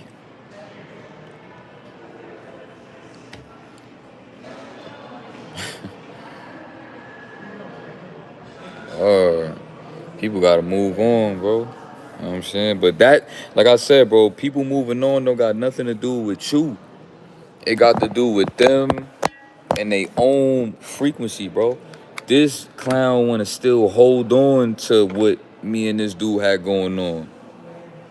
You know what I'm saying? He still want to hold on to that because that was very entertaining for him, whatever reason. You know what I'm saying? So that's just really what that's about.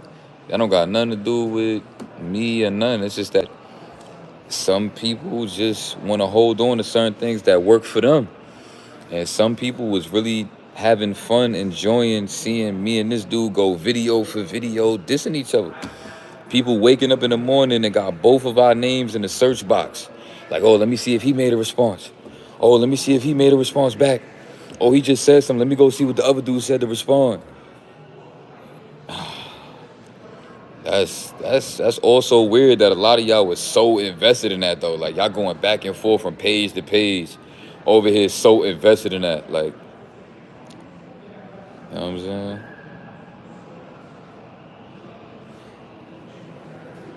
Or, you know what I'm saying? I'm about to be situated. You know what I'm saying? I'm happy. Army strong.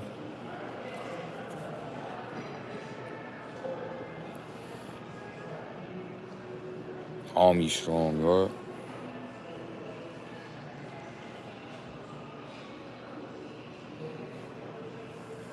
Yeah, bro. A lot of people just they don't know how to move on, bro.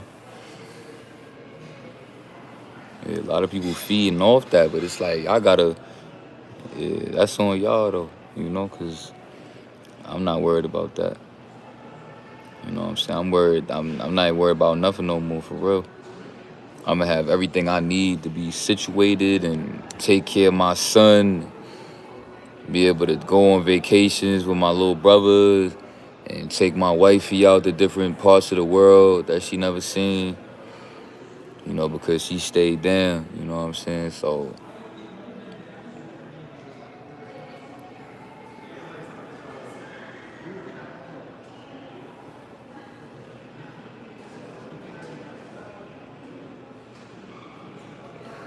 so what? See, yo, a lot of these people got a lot of animosity. He said niggas that have nothing going for themselves join the military and all of a sudden they feel they somebody. That's how they get niggas. You gotta get that hate about your heart, my boy. I don't know why you so weird like that. You know what I'm saying? Like, why I'm not even acting like I'm somebody so special. I'm just documenting my journey. I was nobody was saying that when I was documenting myself in a homeless shelter. So why you mad that I'm just telling people I'm going to the army and then I'm happy about the benefits that come with going to the army? Why you mad? You just sound mad jealous. That's what you sound like, bro. You jealous. Cause I'm not on here trying to act old, bro. I'm on here. Look what I got my face all in the camera. I'm mad humble. I'm on some humble shit. I'm not walking around all tensed up, doing nothing extra. I'm just chilling. Got the camera. Bro, I'm cooling. I don't know what he talking about. Acting like I'm some. Yeah, he hating, bro. Like, ain't that crazy that people want to see you going through certain things because they feeding off that. Like he just mad that he can't come back to my page and want to see me homeless, making relapse videos and talk about breakups I'm going through with my girlfriend and toxic beef that's making me go through mental health problems because I'm dealing with cyberbullying and all that. Like that's what he want to hear about. He don't want to hear about this, so he need to just not watch. That's all I could tell you. If you don't like the content, don't watch it. Ain't nobody forcing you to be here. So when people go out their way to make certain negative comments and feel like they gotta say something about something, bro, you don't have to be here, bro. Nobody forced you to be here. Nobody got a gun in your head and told you to go search up my name and sit down and watch me talk my shit about what I'm about to have going on in my life. Nobody forced you to be here, bro. I don't need you here, bro. I do pretty decent numbers for my numbers match my subs. Like I don't need your one viewer. I don't need you, bro. Like I'll be alright. You know what I'm saying? I don't even need to be successful on the internet like that no more either. You know what I'm saying? Because I got other ventures that I'ma have going on with this army stuff that's gonna help. Like I got this favorite vegan restaurant that I got the president of the vegan restaurant's business card, and I told him that we gonna be doing business together because I wanna, I wanna work with them. So I got the president's information of that vegan restaurant, and I'm about to get involved in that business and be making money with them. You know what I'm saying? I already spoke to, the president. We had a conversation about that. Told him I'm in the army and all that, and yeah, as I'm stacking my bread up and all that, I got already a business plan, ready, set, go. All I gotta do is push the button, and now I'm gonna be situated with doing business with one of my favorite vegan restaurants. You know what I'm saying? Making money with them. Then my mom, she got her certificate in real estate. She got her real estate certificate, so I'm gonna be, me and my mom gonna be working together business wise, and we gonna be getting involved with the real estate because she got her license already. So I'm gonna be working with her as my business partner, and we gonna be making money together. We gonna be making money together and all that. Um, yeah, man. Hey, bro, what do you think makes the youth of today discouraged from joining the army? Previous generations were all for it. Is it true that Gen Z also? Yeah, Gen Z is extremely soft. And that's okay because it's not y'all fault that y'all soft. It's just a lot of y'all parents just put a phone in y'all hand and told y'all to just be quiet. You know what I'm saying? When y'all over there crying, instead of trying to instill discipline in y'all from the gate, they was just putting technology in y'all hands and just letting y'all just do what y'all want to do because a lot of parents didn't even want to be parents. You know what I'm saying? They just wanted to bust a gallon. But now when it's time for that responsibility, a lot of parents wasn't showing up for Gen Z. So that's really the biggest issue is that it's the parents' fault. It's not Gen Z fault. It's the parents before Gen Z that created Gen Z. I don't know why people blaming Gen Z for being Gen Z when we are being raised in households with the previous generation that made this generation what it is. So the previous generation of Gen Z needs to take responsibility for this generation. That's number one. You know what I'm saying? But as far as what got people a little intimidated, because even I tried to tell my little brother to join the army, and he was telling me straight up, he was like, "Hell no, I'm not doing that." And yeah, I don't know. I feel like a lot of people they just got this stigma on the army that they feel like it's like a crash out decision, like it's a decision that you gonna go die. You pretty much just signing your life away to go get killed.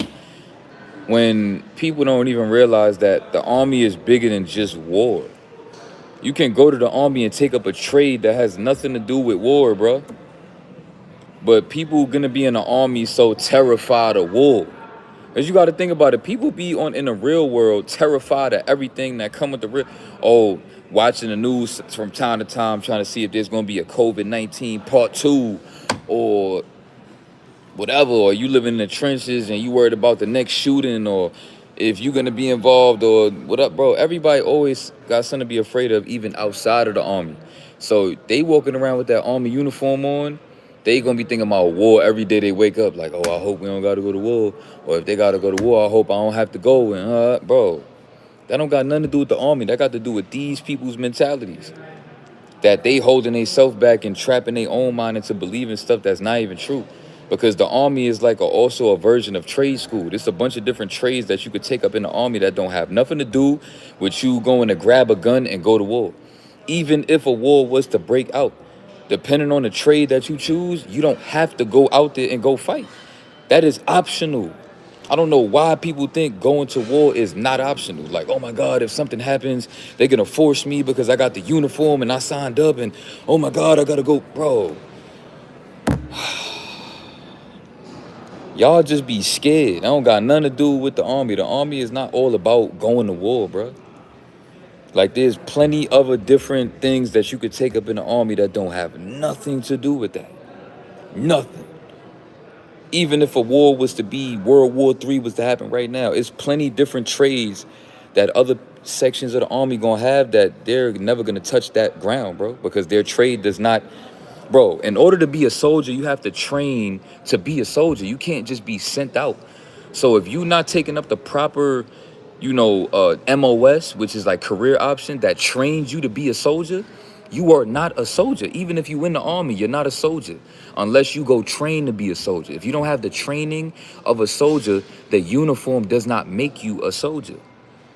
Let me just make that clear. It doesn't make you a soldier because you have the uniform. What makes you a soldier is doing what I'm doing. I'm going to train to be a soldier. So, if anything, I'm supposed to be the only person and the people that's involved in my career option that we supposed to be worried about war potentially. Anybody else that's not infantry and things that they tell you, like, look, this is what that's about. If some pop off, this is what you'll have to do, and this is your involvement in the war. You know what I'm saying? So, yeah, bro. Like, I don't know why, bro. Ain't nothing to be worried about, bro. Man, bro. Niggas die every day, B. You be alright. You tough, right? You tough, right? Niggas die every day, B. That's how I feel. I'm not worried about nothing.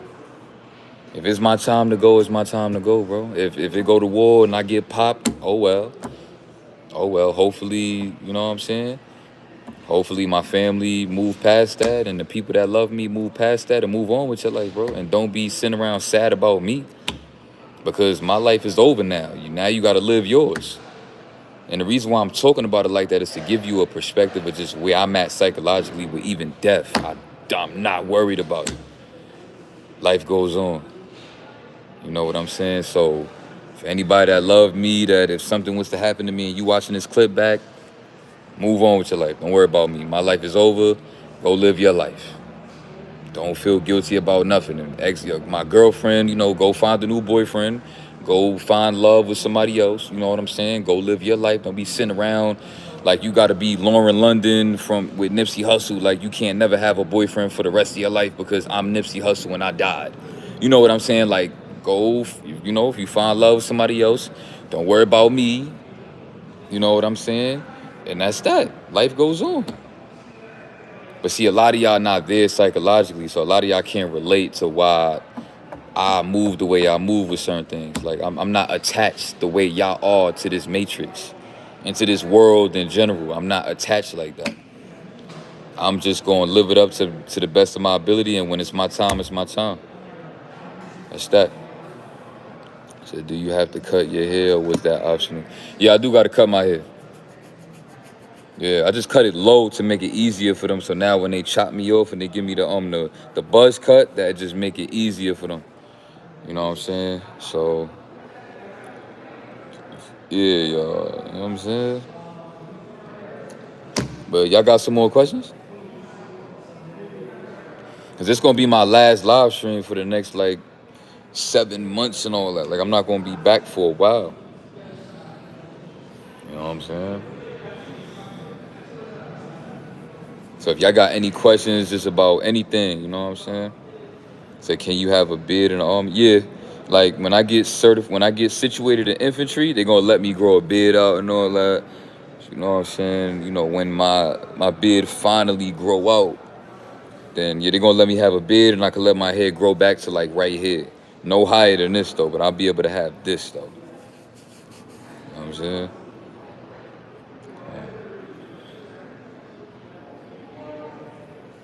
Yeah.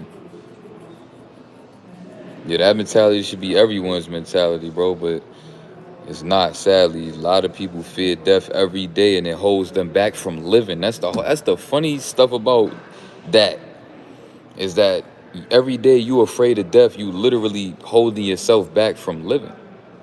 You still making music? Yeah, I'm gonna be making music. That's a fact. So what made you want to be a soldier and potentially be on the battlefield? For the experience. You know what I'm saying? Like, that was one of my biggest fears, is war or being a soldier.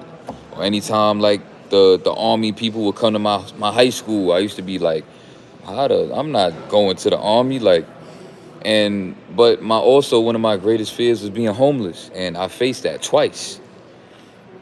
One of the times that I had to be homeless, I made that conscious decision to be homeless the second time. I was like, you know what? I'm going to purposefully not take the vaccine so that I'm going to have to be homeless and go try again and go try to make the best out of it this time. And I consciously made that choice to be homeless the second time. So as far as with being on the battlefield, I just want to get that experience of being a man, bro. Like having to, stand for something and, be an important part of the matrix. You know what I'm saying? And just experience what that's like for a while. I feel like I experienced so much in my life. That's like one of my bucket list things, like jumping out of planes and going to war. Once I get that off my bucket list, bro, I'm not gonna have nothing else on my bucket list for the rest of my life. Once I jump out that plane, bro, and I'm training to be a soldier, I'm gonna be satisfied with life. I'm not gonna have nothing else on my bucket list, bro. Nothing. Nothing. You know what I'm saying? So I just want to feel what it's like to stand for something so important that when I master it, it's gonna make me the ultimate man in ways that I can use for my own benefit and my own family protection and my own protection just for myself. Where if somebody ever try to pull a knife out on me and we one on one and you pull a knife out on me, that's not gonna go well. Ain't nobody gonna ever had a heart to pull out no weapon on me like that ever again. That's what that's also about. I had a near-death experience in a place that I grew up in. And somebody pulled a knife out on me and tried to kill me broad daylight for absolutely nothing because we was just both in our ego and I almost lost my life. And I wasn't really physically equipped to be able to take that knife out of that man's hand. And I lost a lot of sleep over that ever since that happened, bro. I've been having a lot of nights where it was hard for me to go to sleep. Thinking about that, I had to turn my back and let a man feel like I didn't have the heart to stand there and try to take that knife out of his hand, bro. And my pride is big, bro. Like I got a lot of pride that I'm still trying to work on. So a part of me, bro, I just really gotta learn to make sure I may not go back to my hood and go kill that man because why would I do that? That's stupid, right? To go just kill him for what? That's not gonna make me feel because at the end of the day, still it's not gonna take away from the fact that in that day when he pulled that knife out on me, the whole world saw me turn my back to that man and make him feel like he had leverage and that I couldn't stand there and take that knife. So me going to get back and go, it's not gonna take away from what still happened. And that's what a lot of these hood dudes need to accept about life. Just because they went and they took one of your homies, you going to take one of their homies is not going to bring your homie back, bro. So that's why I'm going to the army. It's not even about, you know what I'm saying? It's about just I'm just gonna make sure that I know that I have the physical capability of making sure that nothing like that can ever happen to me, bro. I want to make sure that nothing like that can ever happen to me for the rest of my life, bro. As long as I live, I'm gonna always be capable of being able to take it all the way there if I possibly need to protect myself and my family. You know what I'm saying? I want to be good with weapons. You know what I'm saying? Like I'm not a master with guns. I'm not a master with guns and assault rifles, and I don't really know how to use those things. Like I don't. I'm not a master with it. Like if a split second decision happened, I had a gun on me, I know exactly what to do and how to properly use it. No. You know what I'm saying? If it's already set up, you know what I'm saying? Like, and I could just pop it off. Yeah, but I don't know how to do all of the extra stuff with like, you know what I'm saying? I don't know how to do all of that. So I want to go learn, bro. I want to go learn from the best. I want to go learn from the people that if a war was to pop off, they are ready and they know psychologically they have the skill set to go out there and be comfortable. You know what I'm saying? Like I've seen army videos of dudes on the battlefield smoking cigarettes, throwing grenades at the ops and hitting them. And bro, I seen stuff like dudes just I want to be that comfortable, bro. I want to be comfortable with these things. You know what I'm saying? Yeah, bro. I want to challenge myself psychologically. Going to the army is one of the craziest things a young dude could do, man. And you know what I'm saying? And when I do that, it's going to have so much impact on my future, bro, and my future self. I'm never gonna be the same person once that 7 months of training is over, bro. It's gonna be different, bro.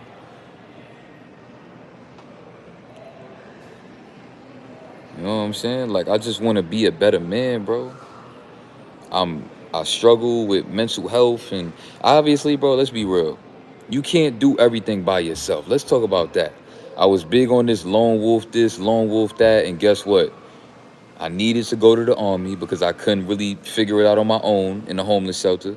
So I needed to go to the army. So I needed them. And then I had a beautiful woman that been support me this whole time and holding me down. And she been in my corner. You can't do everything by yourself sometimes. So I just accept that this army shit, I'm gonna learn from people that I need their help to be better. I need my drill sergeant's help to be a better man, to be more sharper, to wake up early and he gonna instill that motivation in me to stay consistent because my biggest problem, bro, is consistency, bro. That's where I struggle at. Like I could have a spark of motivation for like 2 weeks, maybe a couple weeks, and just like be consistent. But then, I mean, think about my whole no fab journey, bro. I've been having a 2-3 week relapse cycle, always telling y'all about relapses, or y'all see me looking consistent with working out, then now y'all like, oh, where the workout videos go? Yo, what happened? And you know what I'm saying? And my physique is going from head to head, looking like I'm in the best shape of my life. And now it's like I'm looking like I'm anorexic. And you know what I'm saying? It's just my biggest problem is consistency. And I feel like going to the army they're gonna help push me in ways that I feel like I need that help and that push. So that now when I'm learning about how to push myself and I'm, you know, accepting their help, it's gonna make me be a better role model for the people that's also watching me. And maybe I can learn how to be more of a consistent content creator for the people and put out better consistent content for the people because I'm more consistent in my own life, right? So whatever my content was hitting for before I really mastered the art of consistency and all that, it's gonna hit a lot different once I master the art of consistency and really just shifting all the way and not shifting and then pulling back and shifting, and you know what I'm saying? Like consistency, man. Consistency is everything. It's everything. What's up, Hicks? I appreciate your support, man. Appreciate everybody's support. Alex, Logan, everybody in the building, man. I see y'all. You know what I'm saying? The only way to grow and flow is to know. Face yourself and don't lie to yourself. If you gonna lie to anybody, don't lie to yourself. Don't, you know what I'm saying? As a civilian living here, they keep us untrained, ununiformed, unequipped, and distracted. Psh, that's real. It's good to know how to defend yourself and your people. Exactly, bro. Exactly. That's the whole thing. Like, you know what I'm saying? And like, the society that we live in, we depend on the army, you know what I'm saying? Because if our army was weak, if our military was weak, then it would make these other countries feel like they could dominate us and they would try to shift our whole culture. You got to think about it, right? The army and the military, to me, the way I'm seeing it, the military is like the masculine of the matrix, but the civilians are like the feminine. And it's the military's job to protect the feminine civilians. Because like you said, they keep us as civilians, right? Before I was in the military, as a civilian, they keep us, untrained, ununiformed, unequipped, and distracted. So you are kind of in a feminine state because you can't really, a lot of people don't know how to, really bring themselves to that, you know, discipline and that motivation and that consistency and that sharpness and just the training that come with the military. Most people don't have that as civilians. Most. I'm not gonna say all, but most. You know what I'm saying? So yeah, once I do that, do this army stuff, get situated in the army, it's definitely gonna make me feel like I have more purpose in life and I even mean something more in this world. You know what I'm saying? I'm mean a lot, you know? Like when people see that I'm a part of the military and they see how I'm training, my mindset, what I'm working towards, and things like that. People gonna feel honored to have somebody like me protecting the country from whatever may come. You know what I'm saying? Like,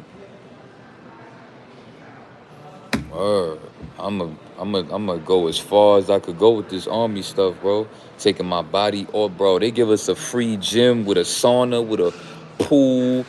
You know what I'm saying? We going to gun ranges on a regular training with the guns and all that. Like, I'm gonna be a different breed, bro. Yeah. Yeah, NoFap is mastered psychologically now because I have more to live for. You know what I'm saying? Because now people are not looking at me like I don't have no reason to really be depressed no more for real about people looking at me like I'm a homeless dude and like I'm feeling like a lot of people have more respect for me as a person, and I don't feel like, oh, they switching up on me and they choosing up now because I'm doing better. Is, that's how I go in life. So I don't really have nothing to be depressed about now. I'm situated. I read. I hash things out with my family. Whatever childhood trauma I had, I move past it. I show my mother and my father love as much as I can. I'm be visiting them as much as I can. I don't have nothing to really be depressed about no more. And it's really showing me that depression is a choice, because I could have held on to my childhood my whole life about what I had to go through, or what was unfair, this, that, and the third. But, bro, it just don't sound right. Even saying it just don't sound right to be that way, bro. Like, all right, you've been through that, but it's like you got to let go at some point in your life so that you could live. And what's so crazy is that the more that you end up going through in trauma is the more that you end up holding yourself back in life, the more you try to hold on to that frequency of that trauma. You know what I'm saying? I already told people my MOS, bro, like 3, 4 times. You just ain't been paying attention. I made like 3, 4 different videos about this whole situation already. You just ain't been watching the videos, bro. I told people I'm going infantry. My MOS is infantry. And then after that, I'm going airborne infantry. And that's my MOS for the next, like, couple years until I choose something else, which are probably most likely I'm going to try to get into combat medic.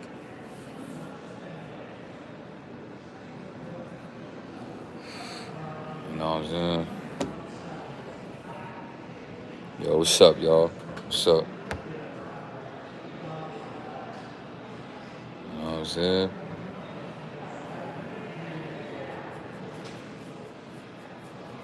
He said, well, say it again. The fuck? Like, what? Niggas is funny on this shit, boy. You know what I'm saying? Next time, pay attention and go watch the content. I don't got to do nothing, because I don't even got to be on this app now, you heard? Go watch the video next time. Like, I don't got to tell you nothing. That's a fact. You know what I'm saying? Go ahead and say something else so I could block you for no reason, just because I feel like. Matter of fact, I'm going to block you right now. Talking about, well, say it again. How about that? How about you, for me? Don't say nothing. You know what I'm saying? Like, I'm just going to be showing people, like, I'm just going to be blocking people just to show y'all, like, I don't need you in my comments to be making my live look good and interactive. I don't care. Don't change nothing about what I got going on.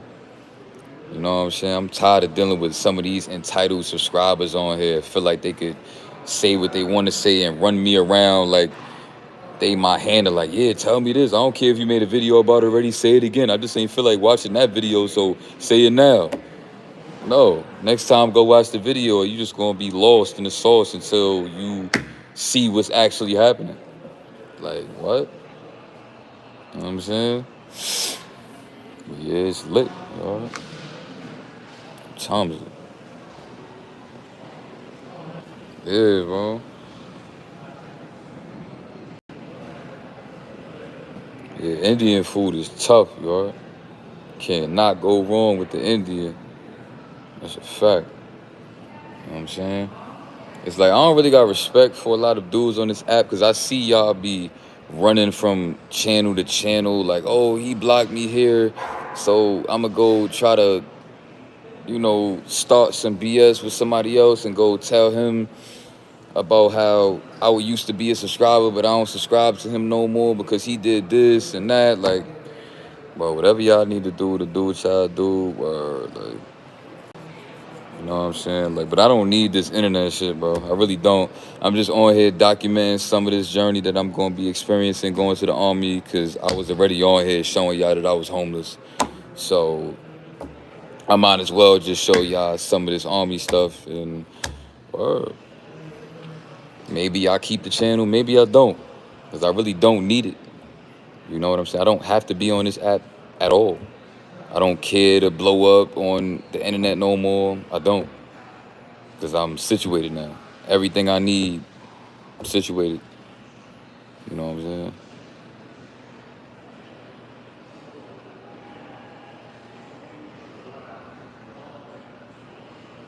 Heard you spit some bars on Queen and Spadina a while ago. What's that?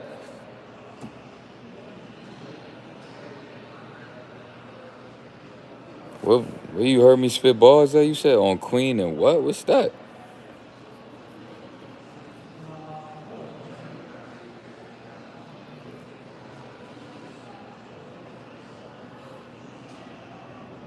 I'm saying, do you feel like the army gonna be a life? Yeah, I'm probably being there for 20 years if I, you know what I'm saying, if I don't get super rich before that.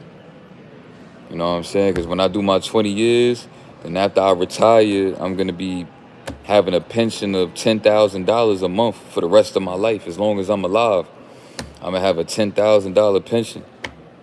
You know what I'm saying? Just about $10,000. So yeah. Plus whatever else I got going on.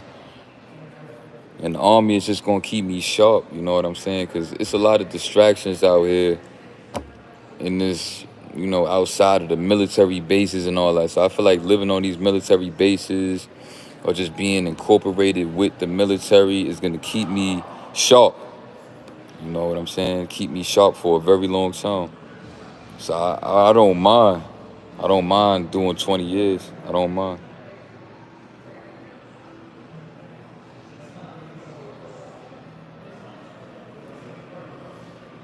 Yeah, I mean, I don't know why you think I'm not humble by saying that I don't need it no more. You know what I'm saying? It's because it wasn't even really a place for me to vent, because it was a bunch of people that was on here that was dissing me for everything that I said about my life. They would use it against me to try to diss me. So really ask yourself, do you really think that I felt like this was a safe space for me to vent? Of course not. Because every chance that people got, they was flipping everything I said and using it against me as bait to try to bring me down and make other people diss me and look at me, whatever, you know what I'm saying? So this is not even you're not supposed to be coming on the internet to be venting. You shouldn't even need the vent. You just go work out, go work out hard. And yeah, you know what I'm saying, take care of your vessel, build that relationship with yourself. You shouldn't need a outside outlet outside of yourself to help you cope with your life. And that's what I learned with this internet stuff. Like, I never needed to be on here, period. But a part of my mind was using it as a way to keep myself motivated. Like, all right, let me try to make this happen and do this. And it was keeping me inspired. But I should have probably never came on here, period, though. Because this is not the place to be doing that. This is not the place to be being all open with people and telling people this and telling. This is not the place for that. It's not. You know what I'm saying? Luckily, I made it happen in a way that a lot of people was able to get a lot of, takeaway from it. You know what I'm saying? But, you said it yourself. You can't do it alone, man. And that's facts. But, bro, I was telling people all of my business on this app, and people was dissing me every single day. So this was not the place for that still. Nobody on the internet was helping me work through that. I was by myself in that shelter, sleeping all of them lonely nights, making them videos. Yeah, I probably got some support through that, but it was mostly hate, bro. I was seeing mostly hate. And a lot of the people that claimed to support me, they wasn't even really showing up like that. I would see y'all once in a while say a little something, but it wasn't a lot of support like that. It was mainly a lot of spamming of negativity. You know what I'm saying? So this YouTube shit did not help me with anything. If anything, it made my mental health worse. You know what I'm saying? Being on the internet made my mental health worse, bro. Having to mentally prepare myself for getting on this app, expressing myself to deal with what people was gonna take away from what I said. You know what I'm saying? So like, okay, yeah, I might get something off my chest, but what come with that? Now I gotta brace myself for all of the negativity that's gonna come with what I just said. You know what I'm saying? So that's why like this internet shit is just it's lame as hell. Cause I couldn't even really properly work through everything I was even trying to express. Because I had to always brace myself for the negativity that was gonna come with that. I had people that was making with channels dedicated to themselves that they would go out their way to make consecutive diss videos about me over and over and over and over and over and over again. You know what I'm saying? Like I was on the internet barely gaining subs, barely getting support for real because even my own supporters was afraid to support me because then the people that's dissing me would try to diss them too. Like, oh, how could you support him when he doing this, this? So it was so much. Bro, this internet shit was toxic. I did not gain nothing positive for real from being on here like that. Like, it wasn't positive, bro. Like, being on this internet shit damn near drove me insane, bro. Damn near drove me crazy. Did y'all forget that I was literally walking through a graveyard talking about I was smoking on people dead, family members, and really on video doing that, talking about I'm smoking on this person and this religion, that, like, man, you mean to tell me that I was venting and it was helping me work through things in my life? No, y'all was literally watching me drive myself crazy on this app. Y'all was watching it in front of y'all face. But a lot of y'all didn't see what was actually happening. I was going down a mental spiral, bro. I was mentally spiraling on this shit, trying my best to make it happen, but at the same time, I was also mentally spiraling, bro. This internet shit was not a safe space for me, bro. I'm just strong-minded enough to make it happen the way that I was able to make it happen because I've been through a lot of different things that give me that strong resilience. But now I get to really not be on the internet like that and I get to work through that shit in a proper way. Being in the army, working out, being around other influences of people that's just trying to be better in their life. Yes, it's gonna be people in the army that is probably weird. Not everybody in the army gonna be headstrong, whatever. But I'm focused and I'm worried about my own frequency. I don't need to make friends. And if somebody else around me energy is like this and it's gonna mess with my energy, that's not me, bro. I'm not worried about nobody energy because I'm strong within my space. I'm gonna wake up every day in that army shit, motivated, knowing that I'm waking up getting paid for doing what I'm doing every day. And I don't even have to touch that money because they paying for my meals already. They paying for my clothes already. already. They paying for everything. You heard? Like, how do you see yourself maintaining SR while in the army? Do you think it'll help your journey? Absolutely, it will. Absolutely. I feel like that's the main reason why they take away a lot of people's phones too, because they don't want people in the army to be distracted by like with women and stuff like that, like in being stupid. You know what I'm saying? With the NoFap. I'm sure, yeah, the army is really connected to the government, so that's why they don't want to have people having access to their phones, probably because maybe they know about NoFap really though. And a lot of people that's gonna be in the military is gonna have to be on NoFap right with me. You know what I'm saying?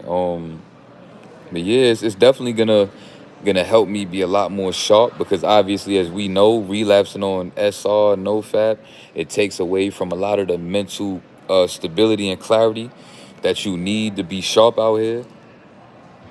You know what I'm saying? He said, yeah, man. Like, yeah, I uploaded it. I re-uploaded a lot of my toxic videos too that I had. Y'all could go back and watch all of those videos, bro. Y'all gonna be able to see, bro. Like, y'all gonna be able to see it from a different perspective now, cause y'all gonna see me, just having a different type of energy that I really didn't have the chance to have on that internet shit because I was going through a lot. Y'all gonna feel a lot of the tension that I did have in my spirit in them older videos. Y'all gonna feel a lot of the lack of mental stability and clarity that I was trying to work through as I was trying to be a influencer and things of that nature. You know what I'm saying? So yeah, bro. A lot of y'all thought y'all knew me because y'all was watching my videos for a while, but y'all fail to realize that you never really knew me because y'all only seen me going through bullshit, which is toxic beef, ups and downs in my relationship with my mom. I mean, my family with, with my family and no, ups and downs in relationships with my girlfriend, no fab, homeless, living here, living there, you know what I'm saying, toxic internet stuff. Y'all never really seen me just have stability and be making videos through stability though. So for anybody that's been a subscriber for this long, for however long you've been a subscriber for, if you've been a subscriber for over at least a year, over 6 months, then yeah, you're gonna feel a great shift in the content and in my energy, and it's gonna be different. So all of this content that y'all gonna be watching, just know that it's gonna be a shift. And I'm still gonna forever be me, but you know that the content is going it's gonna be different. That's a fact. It's gonna be different in a very great way.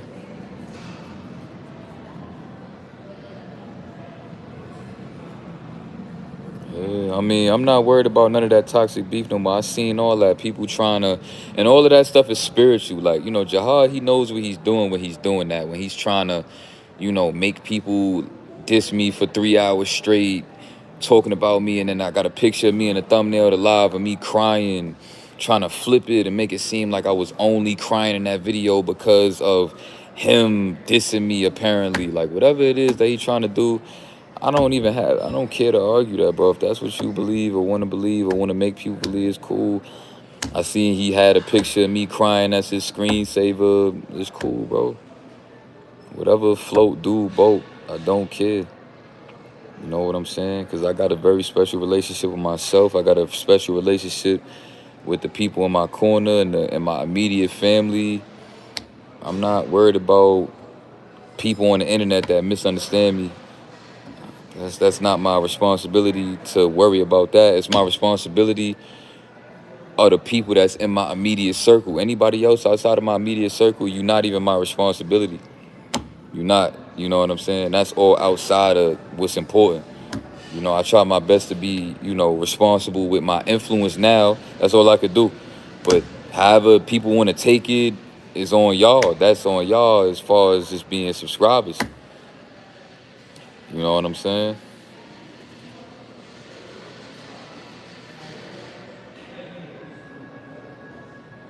Yeah, bro, they just saw the entertainment. I really had to like watch people just dissing me for hours, and then I got to work through it, and everybody watching my next move to try to see if I'm looking like I'm hurting because of what people saying about me and dissing me, and it was a lot going on, bro. And then people being narcissists trying to make it seem like I'm gang stalking him when that's not even the case. Dude was gang stalking me for no reason. You know what I'm saying? Because I don't know, man.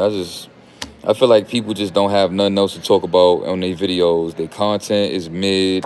They saying the same stuff that they've been saying. They gotta recycle content. So let me tell you something about that whole Jihad situation, bro. I feel like that was what he was trying to do, bro. He was trying to use that shit as a way to build a relationship with his subscribers on some like brother shit to try to connect with them so that he don't got to worry about losing subs because they all just joking around, building a relationship, dissing me in the comments, laughing and joking all day. He was using that as a way to build a relationship with his subscribers because I just feel like he's not really, he's not, his assets is not really strong as far as content outside of, you know what I'm saying, just negativity and trying to prove how tough he is and with the street stuff. So he had to try to use somebody that he perceived as weaker than him to try to use that to try to lift himself up as a content creator to make people put him on a pedestal like, oh, my man Jahar, he not homeless, or my man Jahar, he don't be posting relapse videos all day, or my man Jahar, he don't be da. You know what I'm saying? I mean, I just felt like that was a way for him to try to build a relationship with his subscribers. You know what I'm saying? Because other than that, people engagement is really not lit when you on there trying to be, a spiritual leader. You know what I'm saying? You kind of got to be focused in a way that you don't have to be if you just joking around. And a lot of people, I feel like they don't want to stay consistent with high vibrational content because in a way it exposes their frequency. Because depending on, here's where it goes deep, depending on the kind of high vibrational content that you perceive as high vibrational content will tell your frequency. No matter how you try to hide your frequency, or if you don't want to tell people this or that, what you got going on in the personal. Let's say you could be relapsing 40 times a day, but you're not making relapse videos, and you just want to make high vibrational content, depending on the kind of high vibrational content that you're making, and also depending on your frequency of how you are also speaking upon these high vibrational things. All of that, people are watching that to see what kind of spiritual teacher, and they comparing you to other high vibrational spiritual teachers that been doing this, that been focused, that ain't been here with the negative, and then they got to bring it back and be positive. Like, they kept it straight business from the rip with the high vibrational spiritual stuff. And you know what I'm saying? I feel like people are intimidated as spiritual leaders to stay consistent like that, because they don't want people don't want to be watched. People like to try to distract people and then make you watch them, like give you brain fog and then make you look at them with brain fog. Like, here, let me show you this homeless dude, let's laugh at him for 30 minutes, 3 hours, and then let's come back to the spiritual content. Because if I would have kept it straight spiritual content, y'all gonna be looking at me in a more of a heightened way that I don't really want y'all to see me in. So let me try to distract y'all from me and make y'all think about somebody else, so that now when I bring it back to me, y'all not all the way looking at me in the way that y'all supposed to, because y'all thinking about how I was comparing myself to the next man that I felt like I was better than. Boom.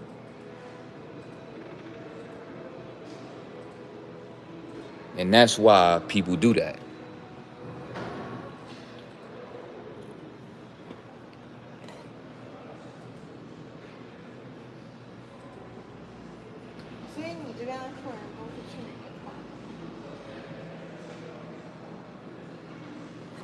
Saying? Yeah, bro. So, yeah. Like, for example, you see how, like, I'm not being toxic and I'm able to stay in frame in this energy like this, and I don't have to try to get up on this negativity and make you think about this and about that. We've been the same energy the whole life. And it make you kind of be present with me in a way that a lot of people don't want their subscribers to be present with them. You know what I'm saying? Like, I challenge people to quit trying to distract people with talking BS, even not about me. Don't talk crap about nobody. How about you just keep it straight, high vibrational content about downloads and spirituality? You know what I'm saying? And then let's see how that goes. Let's try that out. I think we did enough of the negativity and the low vibrational stuff. Let's switch it up, y'all.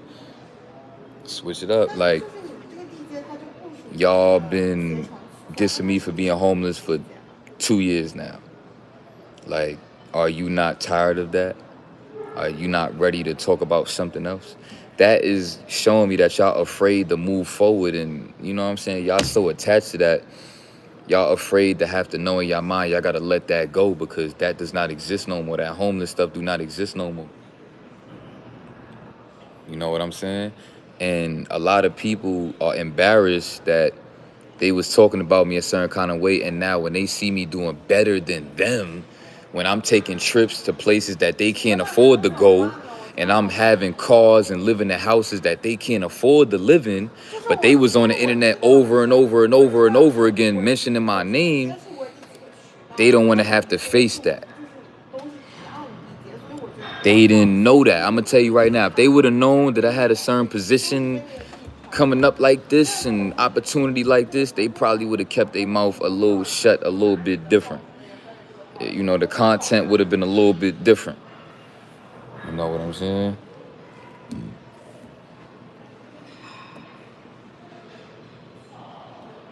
That's a fact. You know, people see me going through what I was going through, and they just saw me as a weak link that they could try to bully.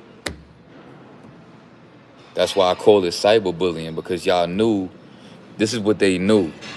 What they knew is that I wasn't in position to kill them with success, to where I always had to try to make a comeback. I had to always try to make a comeback here, which is the way that you never win. You can't win through here. You win through being army strong.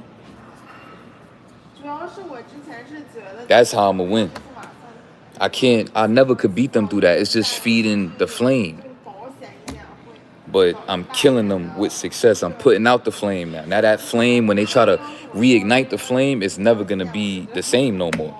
Even when they try to talk about me, people are not gonna always just be so consumed by homelessness and relapsing on NoFap. They're gonna be thinking about my steps that I'm taking now and how I got this going on with the army now.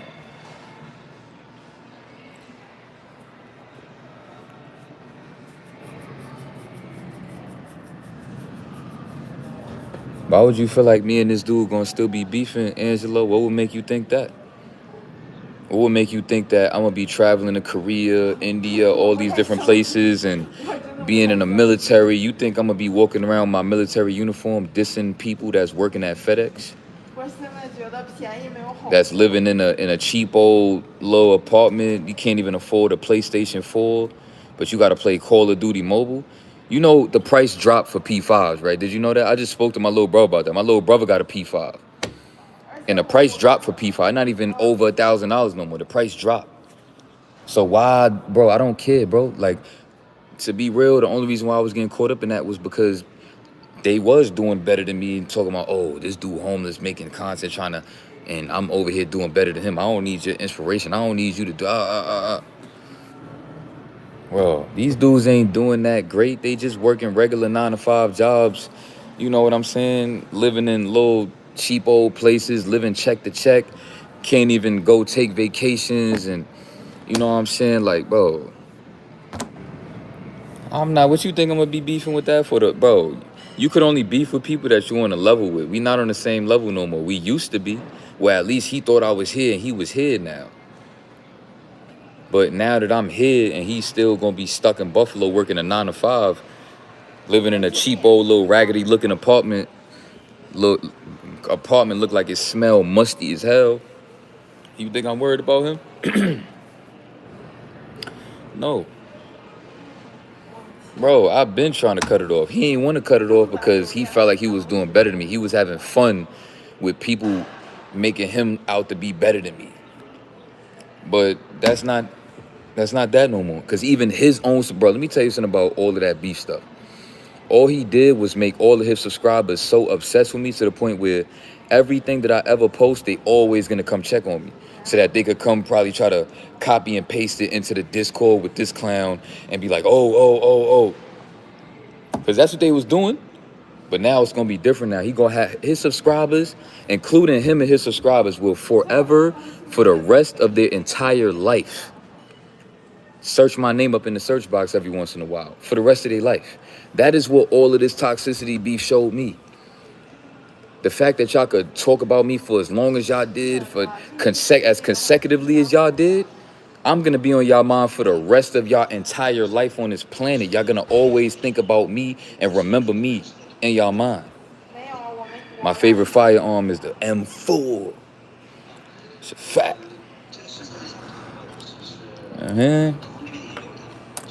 Hey.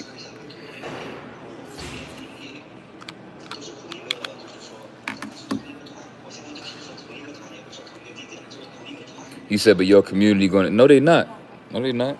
And it's my responsibility to get out all of the negativity. Just like it's his responsibility to not feed in to the negativity of the subscribers that may try to reignite some bullshit. It's my responsibility to not feed into that. These people just be fans. Like the dudes that would do that, they just fans. And it's just my job to just get them out of there. Like, yo, bro, I'm not talking to you, bro. Get out of here. Like, I'm over here focused doing this. You think I'm about to be making a fool out of myself, walking around the army base, dissing people that don't have the same opportunity that I have? It don't, what sense would that make? You know what I'm saying? Like, only reason why I was mad was because they was trying to make me feel insecure for going through what I was going through. Now I'm not going through that no more. So what do I have to be mad at? What, they gonna still be calling me homeless? Okay. What, they gonna be calling me a deadbeat? What? None of that is the same no more. Um, my baby mom's, she, what I'm saying, she got respect for me now. You know what I'm saying? I'm in my son life. You know what I'm saying? I'm not homeless no more. I'm not relapsing no more. I still got a beautiful woman that been holding me down. I'm now can hold her down. And bro, I don't have nothing to be angry about. At this point, it would just be only. He said he was going to join the military at once before, so your God's frequency might just end up being the same. Yeah, I'm gonna be honest. I heard that he said that he was going to join the military, and to be honest, a part of me looked into the military out of spite to try to do something that I know he couldn't do, because I heard him talk about going to the military, and I was like, how would it make him feel? Because I know about the military, because I've been looking into that way before I even was on YouTube. I was like, how would he feel and everybody else feel that he can't go to the military because he got 3, 4 different face tattoos that he cannot afford to get rid of, right? Because laser surgery to get rid of tattoos is crazy, expensive, and you got to have multiple sessions, and it hurt like crazy because your face is a very sensitive part of your body. So laser, he's not gonna do that.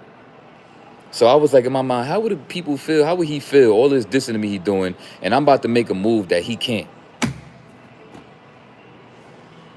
So that was my way of killing him with success. But I already was been inspired about the military when I was 19. I just didn't have the same courage I have about it now.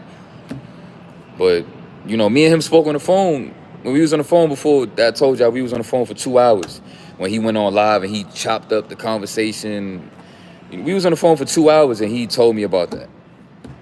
You know what I'm saying? And yeah, so I know. And I went to go look into the military a little bit after that just to go shit on him. That's a fact. That was one of my reasons. Like, word. You know what I'm saying? And Army strong.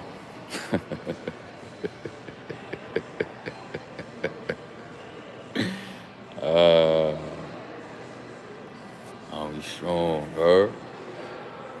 Army strong, you heard?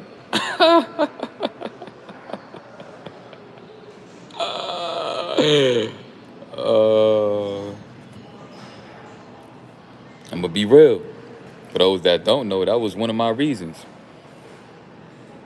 to doodle on him. Because I knew he couldn't do that. You can't do that with a bunch of face tattoos. That's forbidden. And on top of the fact that you also can't join the military if you got gang affiliation and you got gang affiliated tattoos. Even if you got a gang, you can't. And you can't join the military if you got a criminal record.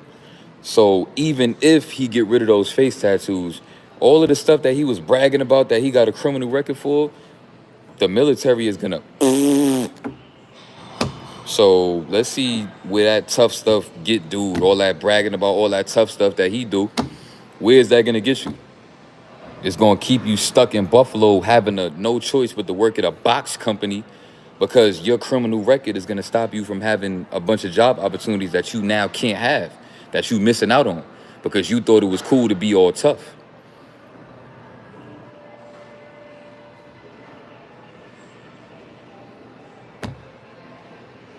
You know what I'm saying?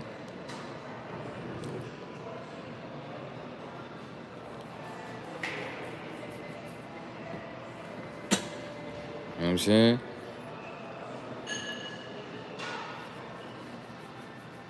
Yeah, bro.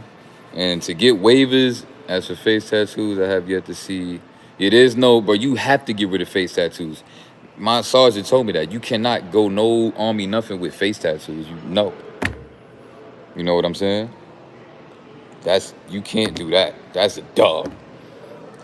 That's not even an option. You know what I'm saying? Oh, but like that long list of, you know what I'm saying? Like, yeah, that long list of all them felonies and all that type of stuff. Even if, let's say it's not the army, he want to get a better job that paid more money, It's not a lot of options for people like him that got a million different things on his criminal record, bro.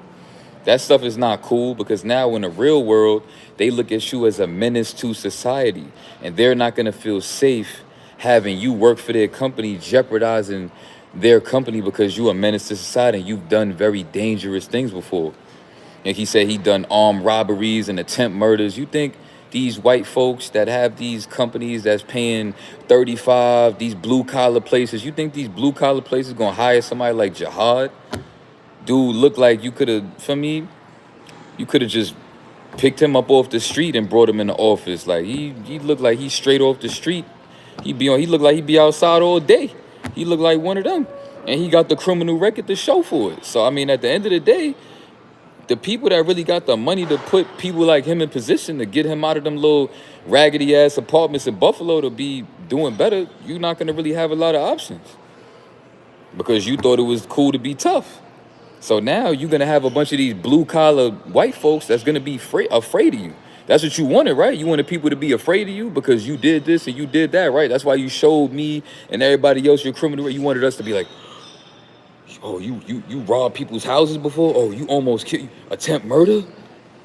Oh my God! Like I'm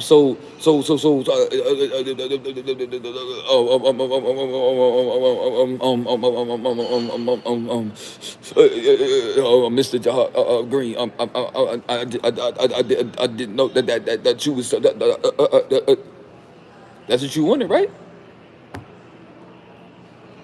So say goodbye to a million gazillion different job opportunities. Goodbye. You could never in your life do that. Never. So, word. So me being soft because I got ran out of my hood and I don't have the criminal record that you have, I'm gonna be able to make more money than you. I'm gonna have way more job opportunities and money opportunities and business opportunities and you know what I'm saying? Just networking opportunities than you. Because you thought it was cool to be tough and I thought it was cool to not be tough. And to stand on not being tough. And to try to be bigger than the street stuff. And that's gonna get me farther in life than people like him. And it's not like I wish for him to be fucked up his whole life working at a box company. No.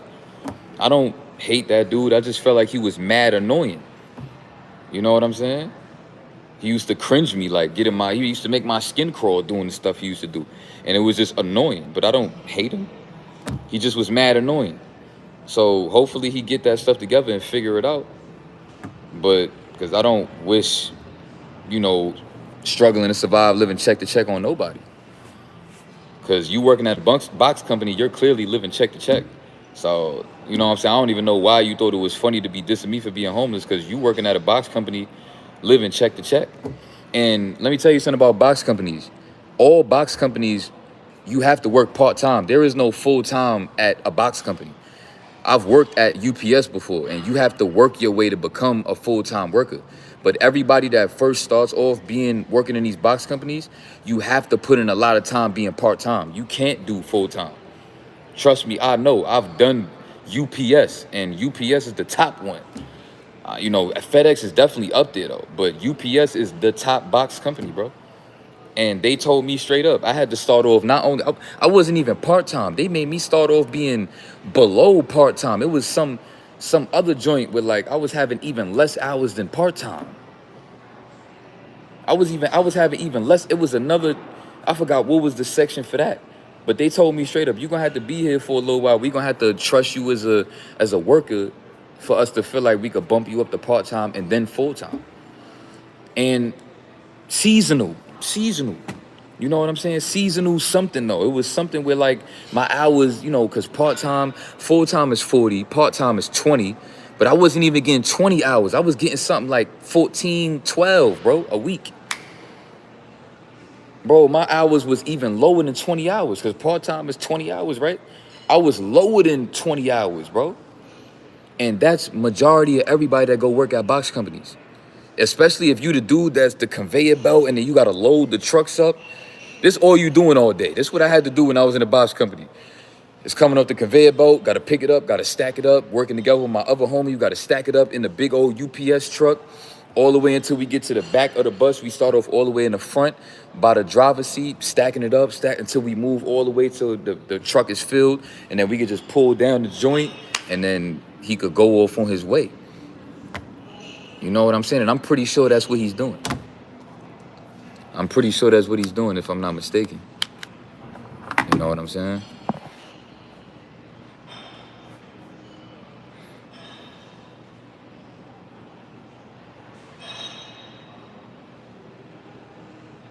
Yeah, so like me, I don't know why dude got so mad when I started teasing him for being a heavy box specialist. Like, bro, you was teasing me for, like, I could have killed myself, bro. Like, what if I wasn't mentally strong and I was getting on the internet dealing with a whole bunch of people that was dissing me for being less fortunate and not being able to take care of my son and struggling with mental health, still trying to keep it a buck about relapses and people trying to make me drive myself crazy. Like, me dissing you for working at FedEx, bro, Jahar, you soft if you care about me dissing you for having a job.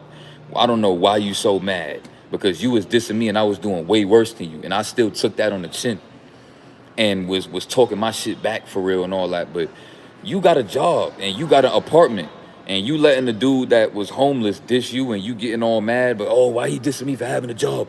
Oh, bro, why you so soft? If you got a job and you doing all right for yourself and you got a crib, then you shouldn't be so mad. I had the right to be mad because I didn't have really nothing going for myself, bro. I was homeless, or like, for me. So I don't know why he's so mad anyway. Like, I don't get it. If you was to relapse today on NoFap, tomorrow is day 1, and today is day 0. The day you relapse is day 0, and the next day is, well, this is how I go. When you relapse, 24 hours after you relapse is day 1. That's technically how it goes. So let's say you relapse at 8 p.m. At 12 a.m., it's not day 1 yet. It's day 1, 24 hours. So 8 p.m. the next day is day 1. Then 8 p.m. the next day is day 2. It go like that.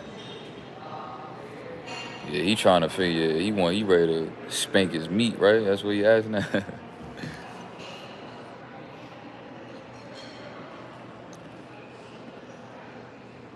You know what I'm saying?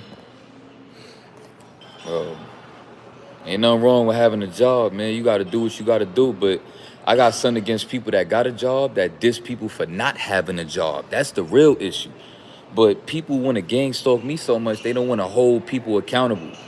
What about that? Okay, I'm dissing him or dissing people that have jobs, apparently, when I'm literally only talking to him, but apparently I'm dissing everybody that have a job, right? What about that? He had a job and my job wasn't I wasn't doing as well as him to have an apartment and all that. And he dissing me for not having a good job, though, or he dissing me for not having a job. So is that okay? So you telling me it's okay to have a job to diss people for not having a job, but when I have a better job, I can't get back and say, oh, you a box specialist and I'm a soldier. Let's stand next to each other and see which girl gonna want who. I'm a soldier, you a box specialist. Let's see which side the girl wanna come. Like, how am I wrong for dissing him for that? I'm not. Right? If anything, it should be motivation. How about you take that as inspiration that the dude that you thought you was better than is now doing better than you. So now you should take that as a life lesson. Don't sleep on nobody and watch your mouth. So now you know to be humble when you live in a certain way. You know what I'm saying? And then you go do what you got to do instead of trying to be picking at people that you feel like is beneath you. Go focus up and stop worrying about people because you was over here so worried about me. I made a move and became better than you, and now you got to focus on being better than me now. Because now your pride and your ego gonna go forever make you feel stupid because you were so focused on me and I was focused on a mission. You were so focused on me and I was so focused on my mission, though. And I made something happen where you still been stuck working at FedEx, having the same little dingy, crusty apartment the whole time. I'm gonna be living in a house, traveling the world, living in different Airbnbs, and you gonna be stuck in Buffalo. You can't afford to take a trip nowhere. And even if you can afford to take a trip, you can't leave because FedEx is gonna fire you if you leave for too long or if you call out for too many days. You know what I'm saying? You don't got vacation time like that working at a place like that. You got to put years in to build up vacation time at places like box companies and all that. I'm going to take my vacation 7 months into my new job. I'm taking a 2-week vacation in my own city. In my own city, I'm taking a 2-week vacation in my own city where I'm from. I'm going back to vacate in my own city. I'm be downtown, lower Manhattan, vacating in my own city as a soldier. You can't vacate in your own city. So you dissing me, I know that you tight, bro. You tight. I know you tight. I would hate to be in his position right now. You dissing me for all that time, and I ended up, and you was so focused on me, and I was so focused on the mission. Though that's,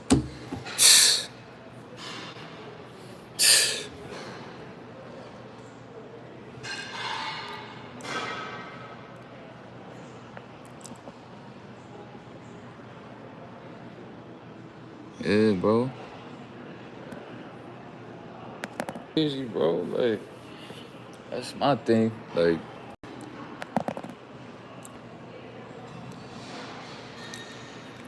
bro, working at box companies is depressing, bro. So like, I'm just saying, bro. I know what I knew what it felt like to work at a box company, bro. That joint was depressing, bro. Every day, just like I'm on my feet all day, just moving boxes for hours. And I'm not even getting paid like that because I'm not even full time, but I'm slaving, just lifting boxes all day. You know what I'm saying? They only give you a 30-minute break, if that, because if you're not doing enough hours, they don't even give you a break because you don't not doing enough time. So you can't even take a break. And they giving you a quick little 30-minute break. And that's nothing. That 30 minutes gonna fly. You still gonna have the itis by the time you gotta get up and be productive, because if you look like you slacking even a little bit, they're gonna be like, oh, you think this a game? You think this a game? Like, you know what I'm saying? Like, I don't wanna work for places like that. So I don't know why dude was dissing me as if working at FedEx is so sweet. Like, bro, working box companies is trash. Who the hell wanna consciously go work for a box company?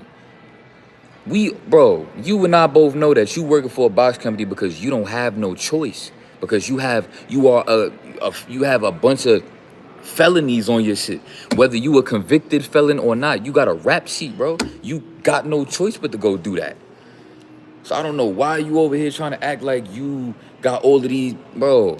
You can't fool niggas like me, bro. We around the same age. You said you 28. You 28 and I'm 26. And you working in a box company and I'm a 26-year-old soldier and you a 28, 29-year-old box company nigga. You know what I'm saying? And I'm a 26-year-old soldier. Like, that's tough.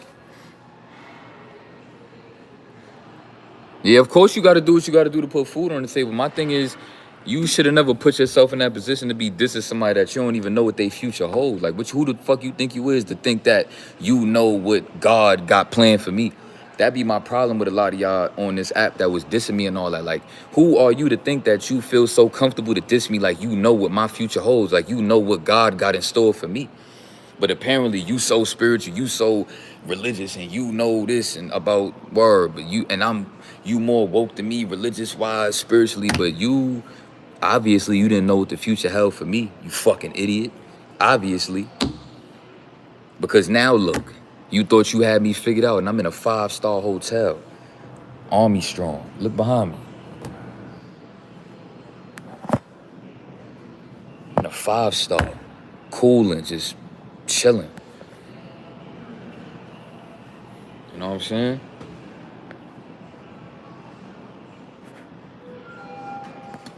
You know what I'm saying? Whoa. And I just came from kicking on my fine ass. I was getting drunk all weekend, bro. I was drunk as hell all weekend. I gotta drink mad water to rehydrate, but I've been drunk all weekend, bro. Getting drunk with my moms, getting drunk with my girl. I was having fun this weekend. I leave at 4 a.m. in the morning. I gotta wake up at 4 a.m. and they're gonna put us on a bus. And we're gonna take a bus to the plane, and I gotta take another plane. Cause where I'm going is where, you know what I'm saying, it's deep. I'm just gonna say that. It's somewhere pretty far away from where I'm from. You know what I'm saying? So I gotta take 2 planes over there. And you know what I'm saying? My drill sergeant gonna be waiting for us, and you know what I'm saying? Yo, tell me why I was on, for niggas that's from New Jersey, from New York, right? You know how you gotta take the Port Authority bus from Port Authority, from 42nd Street, Times Square to New Jersey, right? Niggas see me walk around with my army hat, right? Because I'm asking the directions to one of the buses to get to my mom's crib. And I'm with Shorty. So I asked him, like, yo, how I get to this bus? He like, yeah. He like, yo, matter of fact, he like, yo. He like, you in the military? Like, you in the army? I'm like, yeah. He like, oh, show him your army ID and you can get on the bus for free. Like, you don't got to pay for the Port Authority buses. Like, just every time you get on Port Authority, just show your ID card and they going to let you on. I was like, oh, I don't got the army ID yet because I'm just, I didn't get to the, I didn't word. They give me the army ID when I get to basic training. He like, oh, but he like, next time, just know, you ain't got to never pay for Port Authority bus terminal. Any bus that you want to take, and you know, bro, you know how much them buses cost to be traveling all through Jersey like that? I used to get a monthly pass because I was working in New York and Bed Bath and Beyond, stocking shelves and all that, and Bed Bath and Beyond, Lower Manhattan. If you from New York, you know what I'm talking about. Lower Manhattan, Bed Bath and Beyond, like on 14th Street. You know what I'm saying? And I was living in Jersey at the time, and I had to pay like $130 for a monthly pass to get on Port Authority buses every day. $130 a month. And it cost, from where me and Shorty was trying to get to, from 42nd Street, Times Square to my mom's crib, we both had to pay a total of $9 a tickets. It was a total of $9. So I don't gotta pay none of that once I get my army ID. Bring Shorty with me, show them the army ID. I could go visit my mom 1,000,000 times for free. I don't even gotta pay. That is crazy. It's a lot of, it's a lot of cool stuff that come with just, with being in the military world, because we serve the country. So I feel like life is just a lot more smoother when you serve the country. You know, you walk into certain restaurants, they just gonna be giving you discounts for nothing and free food. Like, bro, every time I'm in the army office, they be pulling up like, yo, we got this pizza spot just gave us 2 free boxes of pizza with a 2-liter Sprite. And they wake up another morning, go to the office, they're like, oh, Dunkin' Donuts just came through and they just dropped us off all of these donuts with the coffee. Word. Like, they be taking care of the military because we take care of the country. Technically, you know what I'm saying? So, yeah, bro, they definitely do, Elijah. Older folk, yeah. I already had a few people tell me thank you for your service. I ain't even served none yet. Or,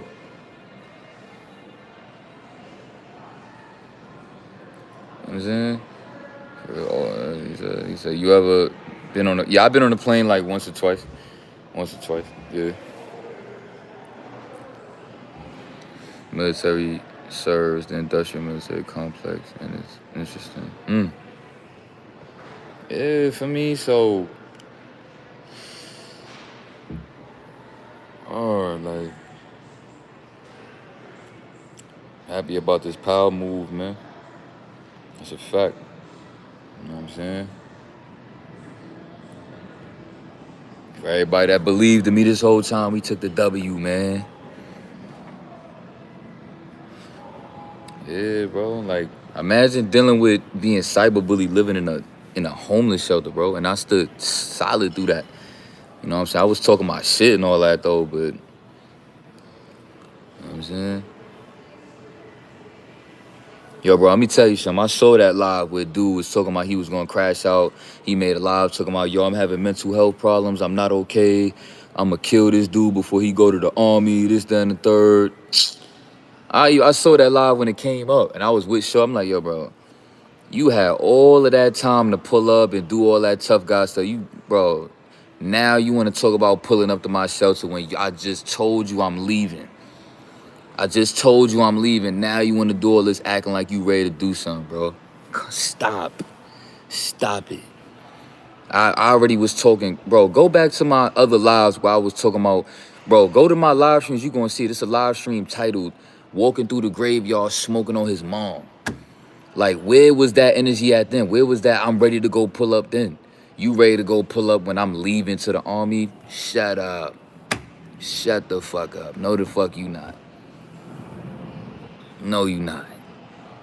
You ain't doing nothing. You had that opportunity. You know what I'm saying? Now I'm army strong.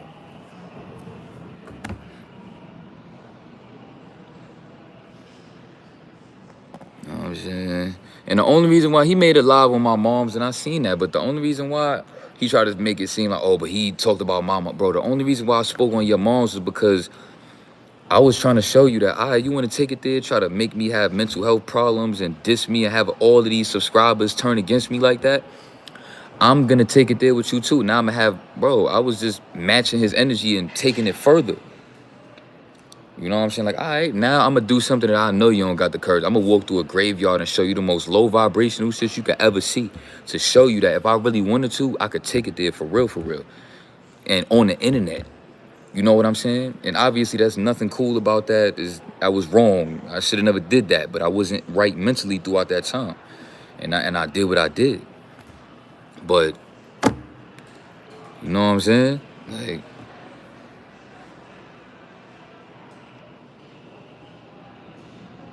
yeah, I'm gonna travel out the country a million times, bro. I already told Shorty I'm taking her to India. We gonna go back to her country. She gonna be, you know what I'm saying? Gonna be living.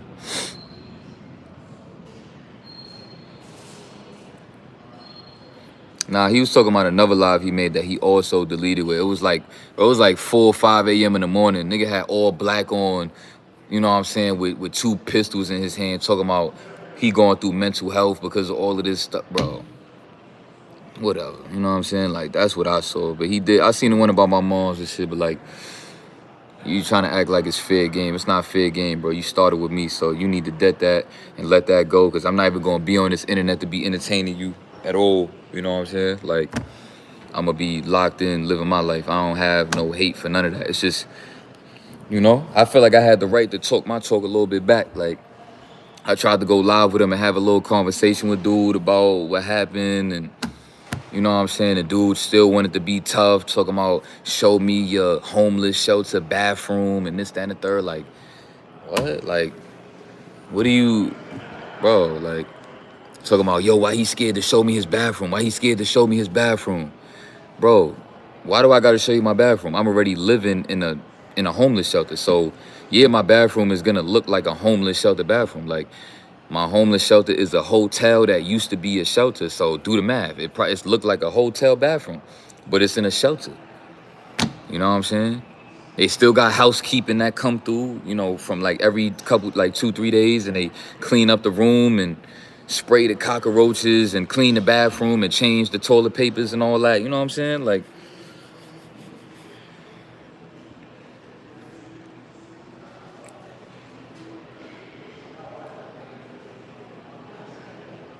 nah, bro, I ain't leaving Faith for no bubble butt. Nah, bro. Yeah, she real, bro. We been through what we been through, but she real. Them girls that's gonna be seeing me living of course they gonna want me, but ain't nothing special, bro. Me and Faith gonna be working out together. I'm gonna help her build up her bubble to be better and better and better. And I'm gonna be building myself up to be more sexy and stuff. But we got that foundational relationship already. So now all we gotta keep doing is working out together and make ourselves more and more sexy physically. And I don't give a fuck about none of these other girls because we got that foundation though. I can't really trust them other girls, bro, because if I was in them positions that Faith was in me with, them girls would not have been there with me, bro. They would not have put up with me in ways that this girl put up with me in and this, that, and the third. Like, I don't trust them. Like, I'm not worried about that. You know what I'm saying? Like, so we been through what we been through, but at the end of the day, she loved me for me, bro. She loved me for me. She saw who I was even through what I was going through. You know what I'm saying? So that's realer than any Colombian with a fat booty. Like, because at the end of the day, I got to put in all that work and be sweating and hitting it to be making her bust. Like, bro, sex is not what y'all think, bro. All this sight stuff y'all be watching, those that's not sexually active. Like, sex is not what you think, bro. Like, you got to put in a lot of work. for it to be fun. You know what I'm saying? It's not like how you could watch your favorite videos and be sitting there edging. Like, sex is a workout. You know what I'm saying? Like, so I'm not about to be doing all that for somebody that I don't even trust and all that. For those that sexually active, you know, like, niggas think that shit a game, bro. It's not. You know what I'm saying? Like, that shit is work. Like, that shit is not a game, bro. You know what I'm saying? So if I'm gonna be doing all that, bro, we could just keep on leveling up together, keep on healing ourselves psychologically and body wise, being more sexy and all that. Word, for me, like, that's a fact. I'm not really. Word. I'm thinking about doing a long live stream. So this is gonna be my last one for a while. I might just chill with y'all for a minute. You know what I'm saying?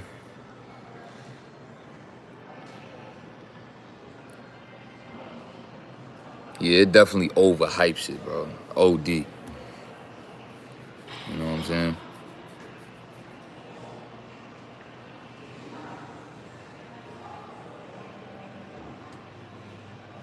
Oh, bro. You know what I'm saying? And when I come back in 7 months, I'm gonna be 7 months. Ain't that crazy? Think about my career on YouTube, bro. How this shit is in alignment, bro. I was on YouTube struggling, and I went 7 months on semen retention, but I wasn't 7 months no fat because I was still edging and watching the site from time to time, but I didn't bust. You know what I'm saying? And then you know what I'm saying? Then I, you know, acted like I did another 7 months, but I didn't because I was, you know, just wasn't strong-minded enough to like just live my truth all the way. And then now I'm about to go to the army and be in training for the next about 7, 8 months. And then when I'm done with training and I come back to New York for my vacation, you know what I'm saying? Then I'm gonna be well over 7 months, SR no fat.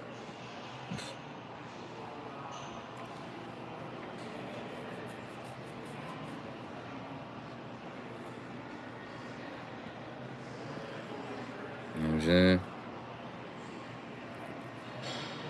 He said, would I get surgery? And then, no, nah, I wouldn't do that.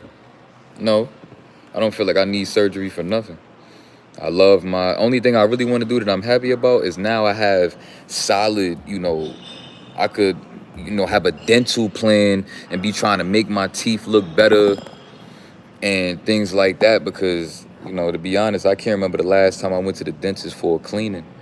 You know what I'm saying? Because, you know, I just wasn't in a position where I could afford stuff like that. And, bro, you know what I'm saying? Like, so I'm just happy I could finally just do all of that stuff. You know what I'm saying? Like, take care of my teeth and all that. You know what I'm saying?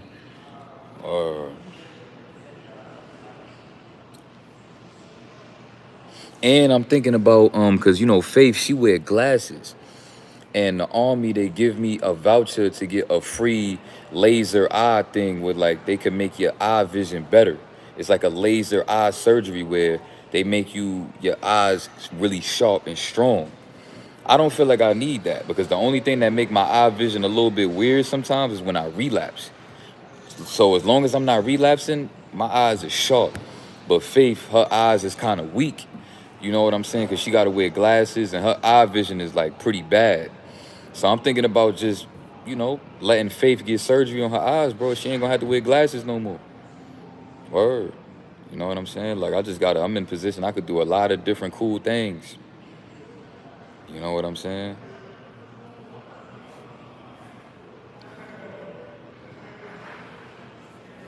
I mean, what's the best advice I have as far as what? He said, remember the days when you had your head down in the bench outside midnight. Word. That's a fact. He said it's not safe to be on big chance of side effects. Just saying, yeah, I mean, for sure, that's true. But I mean, you know, if she wants to, I'm just saying, like, if she wants to do that and we do our research on it and, you know, try to figure that stuff out, then I would love if she wanted to and she felt like she wasn't scared or I wasn't worried about negative side effects, then, you know, I could get her eyes fixed. Word.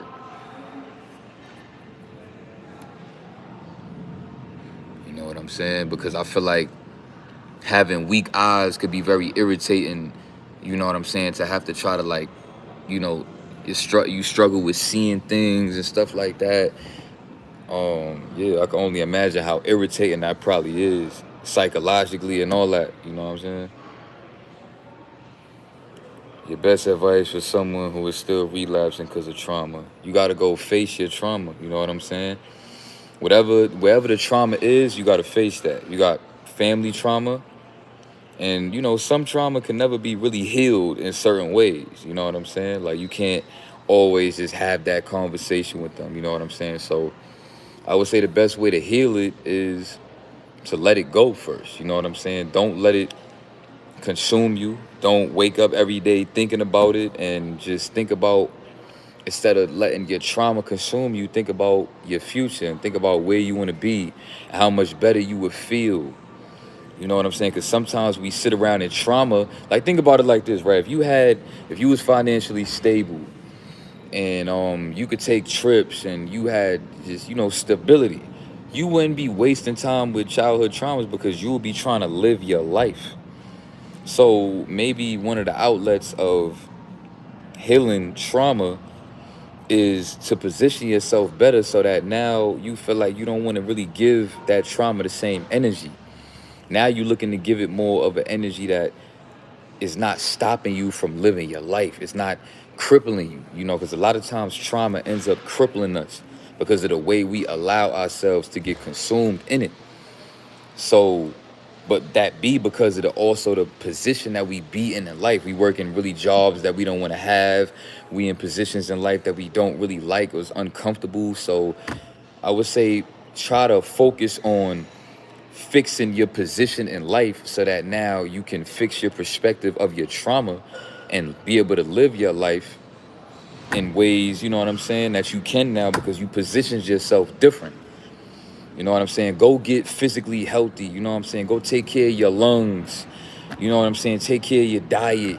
You know what I'm saying? Go situate yourself financially.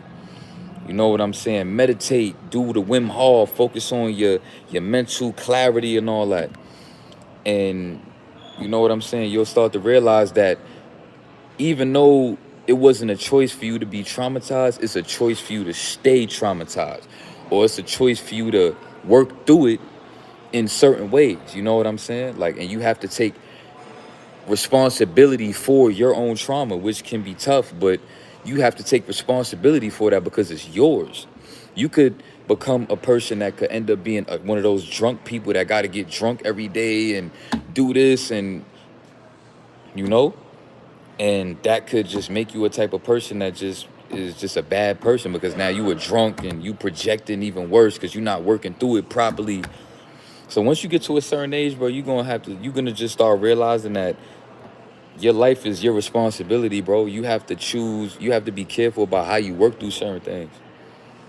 You know what I'm saying? Be responsible about how you work through things so that, you know what I'm saying, it's not getting in the way of you being able to position yourself. Because for example, if you don't work through your traumas in ways that don't keep you out of trouble, you can end up building up a big criminal record because you felt like you had the right to lash out and do this and do that. Oh, my mom ain't take care of me this, so I'm gonna go rob this house. Or, oh, I'm already mad and having a bad day, so if this dude want to talk to me a certain kind of way, I'm gonna beat him up and get assault charges, and he gonna press charges, and I'm gonna just throw the middle fingers up and be like, oh, he a snitch, and he should have took his beating like a man, and all of this toxic masculinity that's gonna come with not taking responsibility for your traumas. You know what I'm saying? Which then, like we was talking about earlier with Jahar, for example, like he need to be teaching y'all, don't do what he did, bro, because that is going to take away from opportunities that you have in this world to position yourself so that now you can reevaluate your traumas differently. Like how y'all see I'm reevaluating mine, and I'm able to go about my traumas in different ways that I wasn't able to, because now I reposition myself in life. So now I can reevaluate it from a different perspective and position in life. The way you evaluate traumas from being in a homeless shelter like me versus evaluating traumas from being in the army and being situated to being taken care of forever, and you know what I'm saying, and these people helping training me to become stronger and all that, like I'm gonna obviously evaluate these things differently and go about them differently, and how I go about my day to day differently. Like, why would I wake up and relapse when I got to wake up and throw in a military uniform?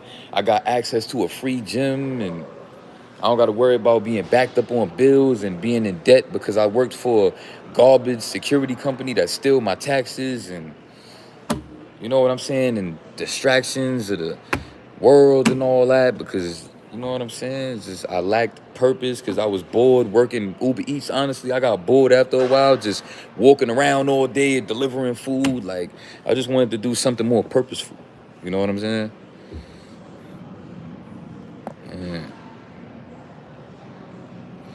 So I never understood the whole go get your get back. He trying to lead people, but this whole idea is either gonna get you killed or in jail. Not a good role model. That's a fact. Yeah, bro, I'm about to get some rest in a few, man. That's a fact.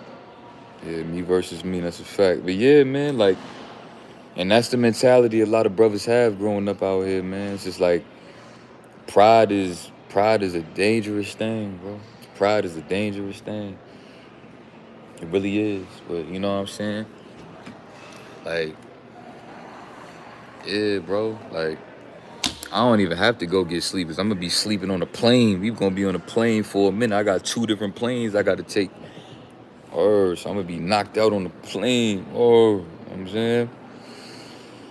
Um, yeah, bro, like it's a lot of reflecting I could do, like where it's like I was on this app, you know what I'm saying, through thick and thin, trying to do my best to make something happen, you know what I'm saying? And I stood for something that helped a lot of people out here. Them seeing me still stand tall and not give up when people trying to bring me down. People gonna always remember me for being resilient.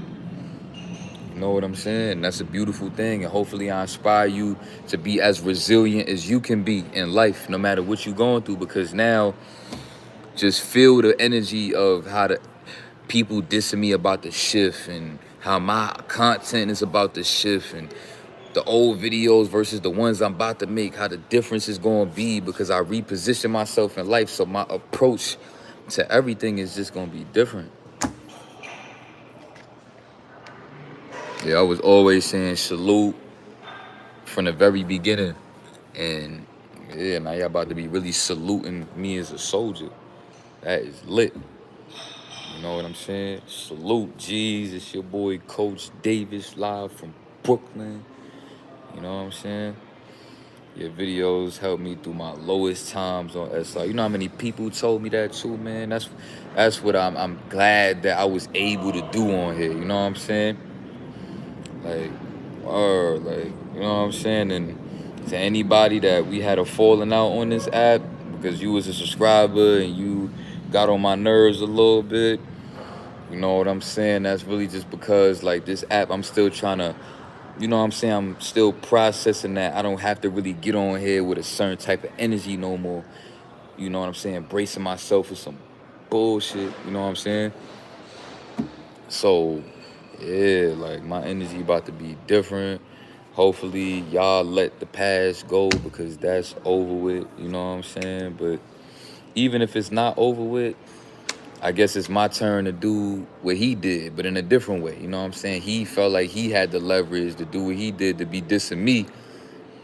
And now I got the leverage and I don't have to be dissing him for real. All I really got to say is that, I mean, you know, yeah, like you was dissing me while you thought you was doing a little better because you was working what, seasonal at a FedEx company because you can't go nowhere else because of your rap sheet, you know what I'm saying? Um, yeah, man, you know what I'm saying? It don't look good on your part, my brother. You know, I feel like you kind of ruined your reputation a little bit. And I don't think people gonna really ever take you seriously as somebody that could really help them be a better man in life. Cause I feel like I'm a better role model than a lot of niggas because I was putting myself out there in the lowest times of my life trying to help people while I was still going through the lowest times of my life. And I made something happen. I made something out of it, inspired so many people in ways that a lot of niggas can't. You know what I'm saying? It's just a very, very deep way that, you know what I'm saying? I get a lot of jealousy for that. You know what I'm saying? And yeah, I mean, or like, I'm just happy that I'm doing better, bro. Like,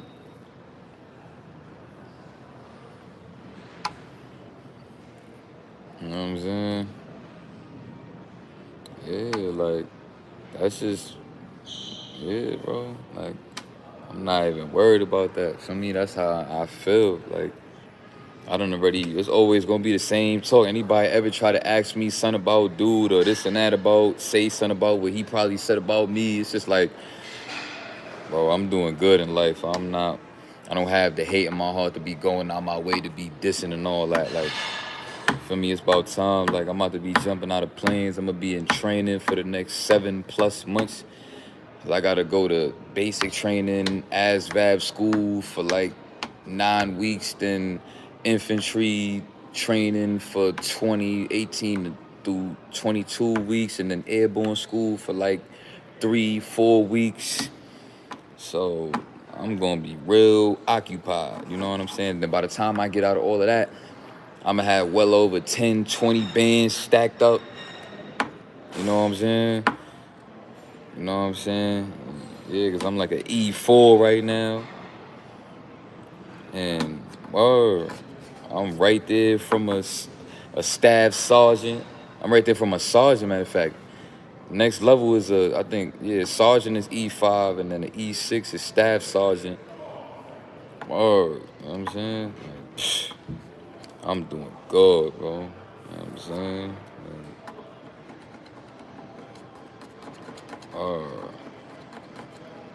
That's a fact. You know what I'm saying? Doing good, bro.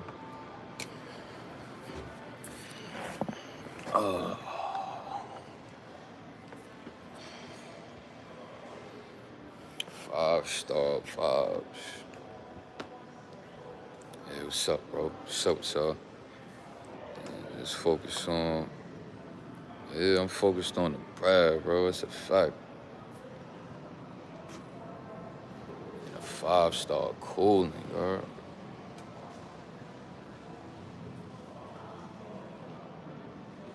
Saying.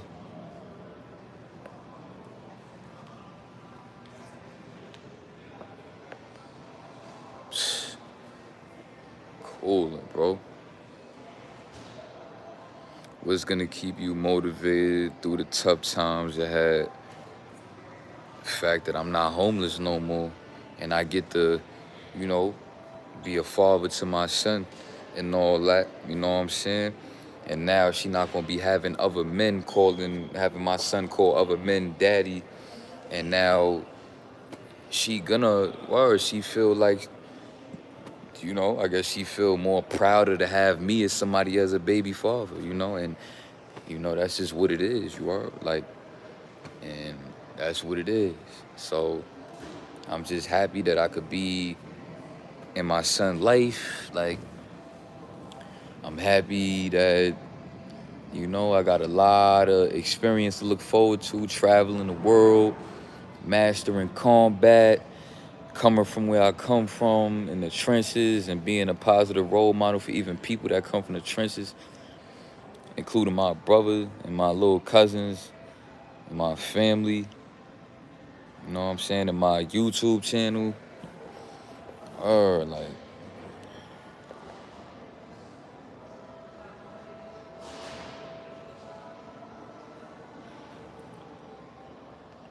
I'm heavy, bro. I'm not even gonna be on my phone because they're not gonna let me have my phone.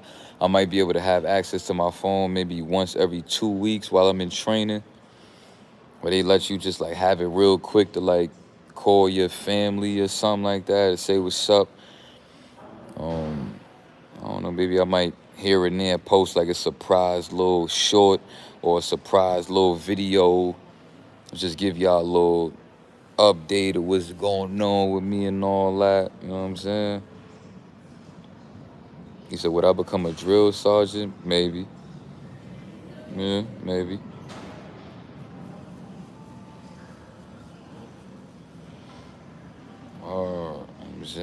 man.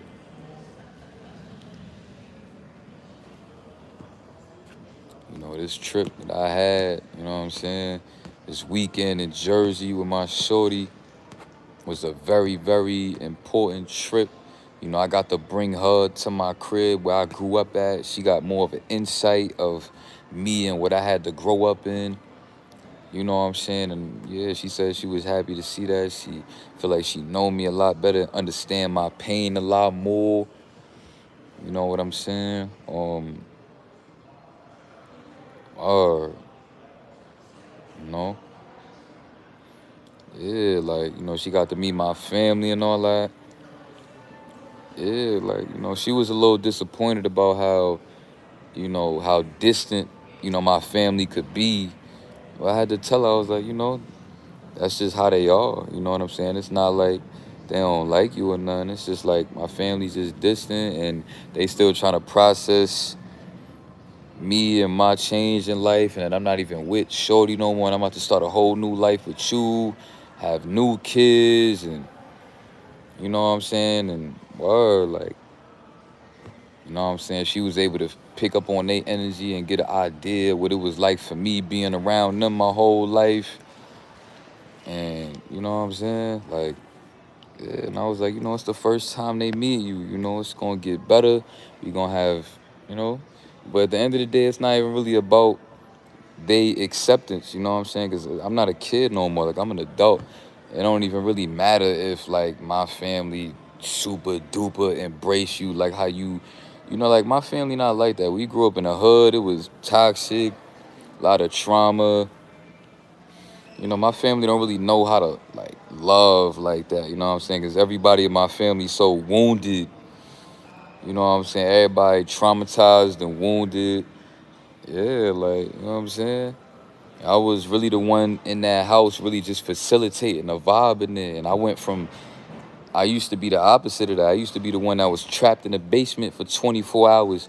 And my energy was the worst energy of them all because I was so stuck in the past and all that.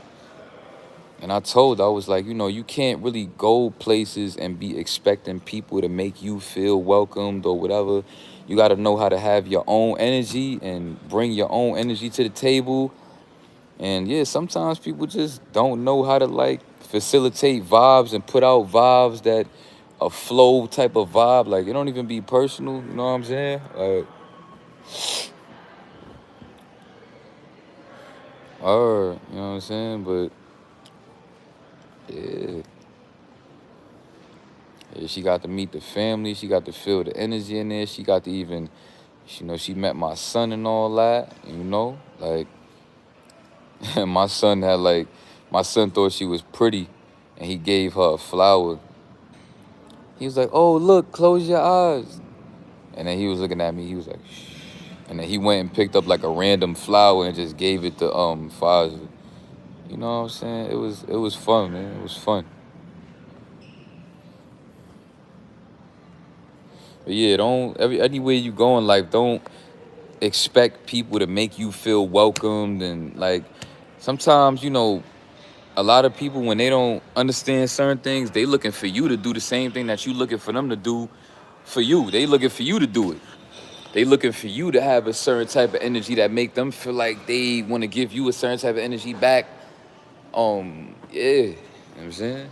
Like, oh,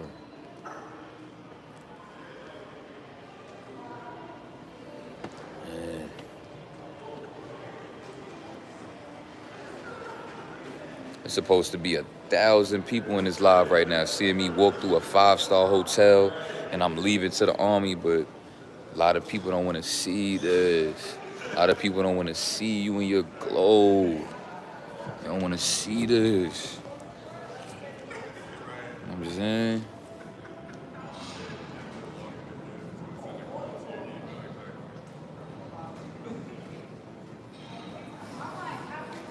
God, bro.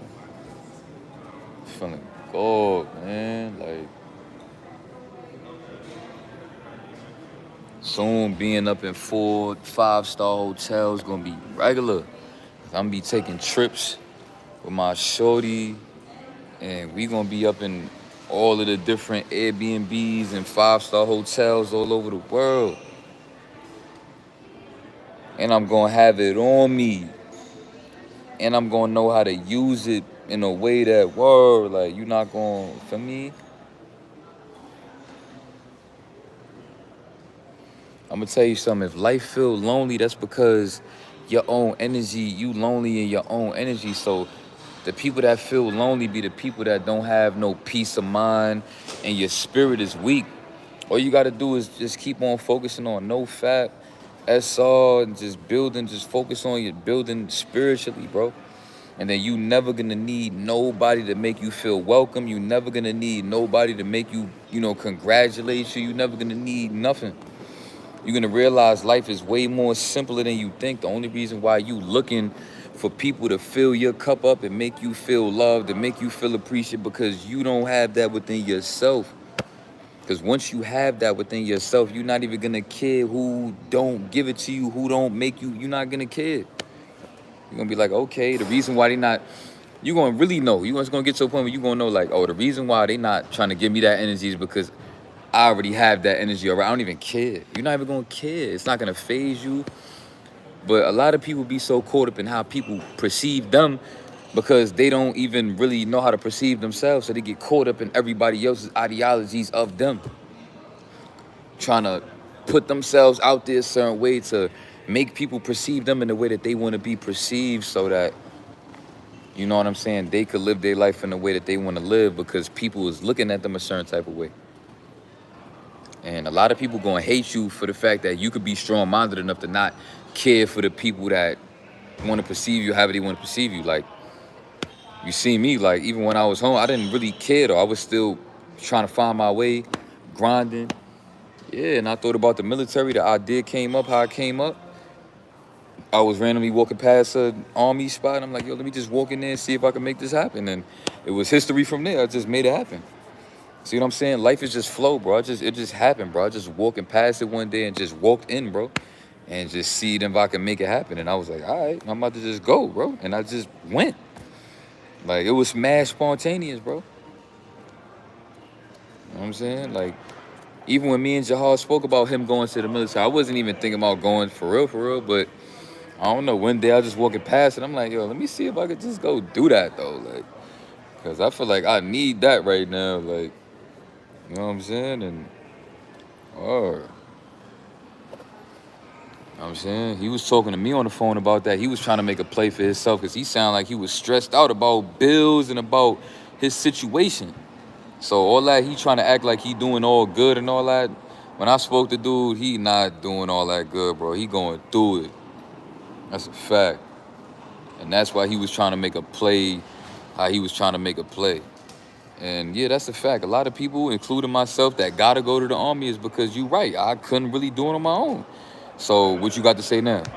You right. I couldn't really do it on my own. I tried it. It didn't really work. I put 6 years, like what? I've been homeless since 22 years old. I put in since 22 all the way to 26. I tried it out different ways. But once the C-19 happened, I lost a lot of hope and a lot of different other opportunities because I wasn't trying to take the vax. Like, I don't have no criminal record. You know what I'm saying? So I could have easily had a lot of different opportunities, but I wasn't trying to take that C-19 at the time. But now it's like, like, I don't have to take that with the army, but it's just like, yeah, like, once the C-19 stuff happened, I was like, all right, yeah, let me just make a power move. Because these jobs ain't really going to cut it because they got me trying to really take these, or take this shot that I'm a little bit afraid of taking and all that. That was my mindset at the time. Or,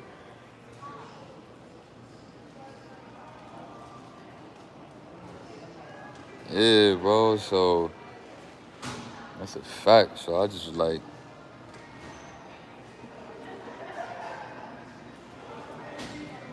yeah, like, it's just like some reflection going on because I'm not going to be on this app for a little minute anyway. So I'm just talking about whatever come to mind about my journey and all that. Obviously, all this beef stuff played a huge part in my YouTube for me, because that's what really, really started making people like coming at me in all this weird ways and all that, dissing me and all that. You know what I'm saying? Like, it came from, people wanting to be bad influences with their platform, and you want to try to influence your subscribers to come on there and be sending me a whole bunch of bad energy while I'm trying to, situate myself out here just like everybody else. Yeah, bro.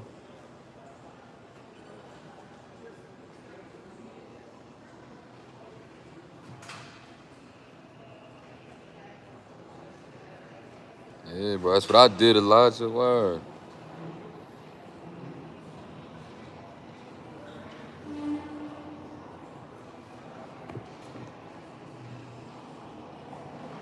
Yeah, I'm definitely gonna give me a P5, bro. And a big old TV, bro. Oh man. I'ma have like a 2, 3 floor house, you know what I'm saying, with a big old backyard. Then I'm gonna be investing in real estate and owning property and hooking it up real nice on Airbnb app. You know what I'm saying? Me and Faza and my mom gonna be working on Airbnb, real estate, and we just gonna be getting money, bro. Like, that's a fact, bro. 2, 3 floor house with a gym inside, with a studio inside. I'm gonna get it renovated. I'm gonna hook it up how I'm gonna do my own architecture on my crib. Try to figure out how I want it to be built. I'm gonna have all of the money to invest in having a house be built from the ground up. I could literally have the money to really go sit there and talk to an architect and really build my home, bro. I could really do that. Like, you know what I'm saying? I could get a personalized little basement set up a certain way, attic set up a certain way, the staircases from every little inch of it, bro. I could do everything, hook it up how I want it to be hooked up.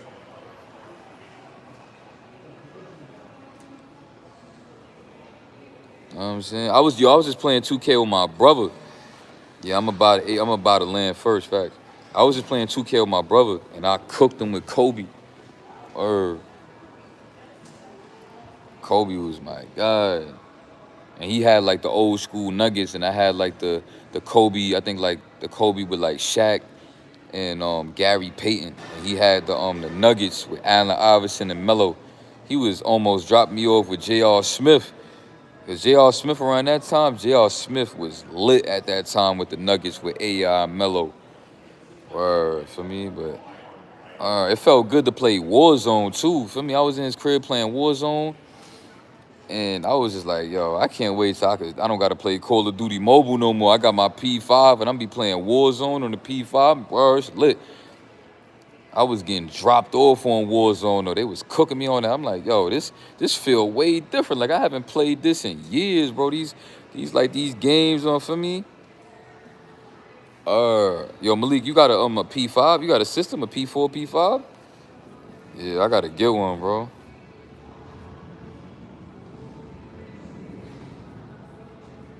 Yeah, I definitely was a basketball fanatic at one point. I know a lot about basketball, bro. That's a fact. Yeah, man. They're gonna be having me do a lot of cool stuff in basic training that I'm looking forward to. That's gonna change my life, bro. I'm really looking forward to jumping out of that plane for the first time, bro. That's what is really consuming a lot of my mind about just this whole basic training as a whole, is mastering my gun game and mastering just the art of jumping out of a plane, bro. Like, bro, I'm looking forward to that.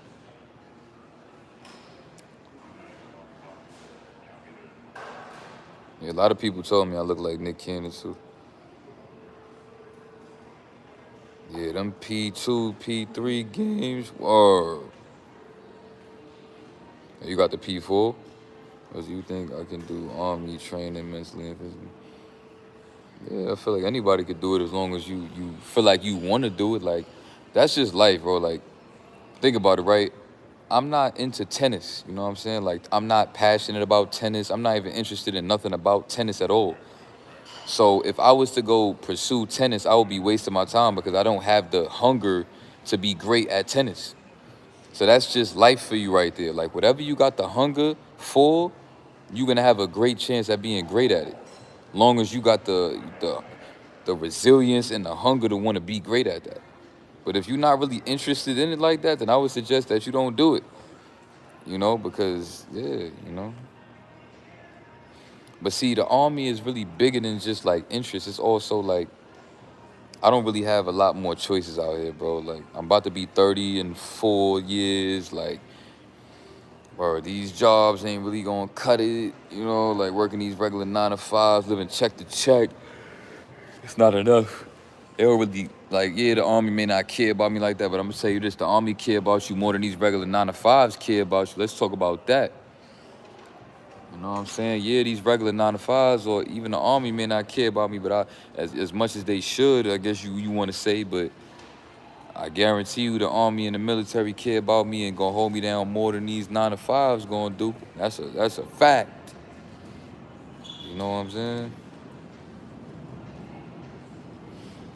Your mother being scared for you to go to the army don't got nothing to do with your mom, bro. That's not her choice to make.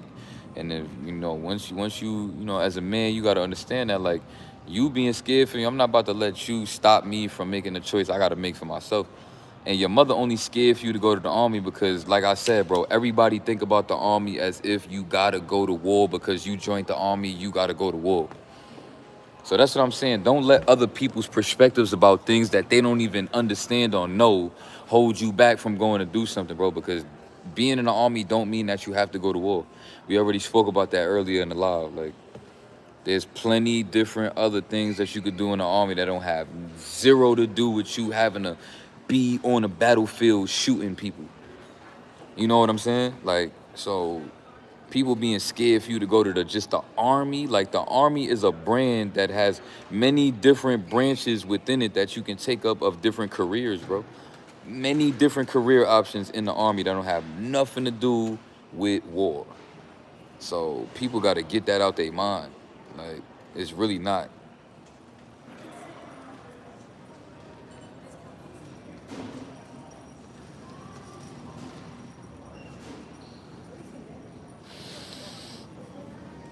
Yeah, I think if you got some sort of like medical condition or something, I don't know, it may mess up your chances. Like if it's on file in your medical records that you got a doctor and you got diagnosed with something, it could like kind of, stagnate some opportunities for you in the army, or it may just, you may not be eligible, period. But I would say go find out for yourself for sure and just go talk to, somebody in the army, a recruiter.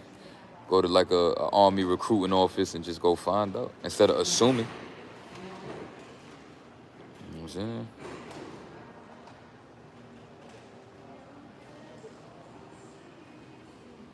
Yeah, bro.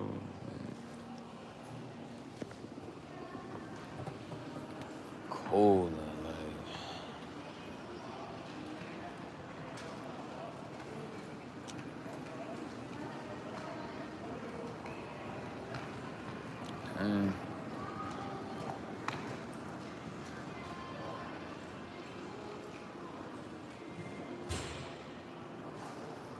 Saying,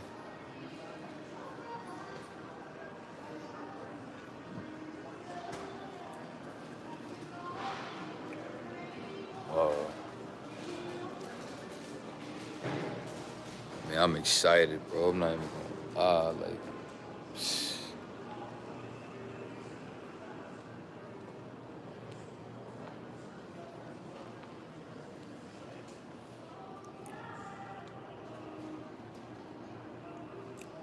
pool fire, bro. I ain't gonna lie.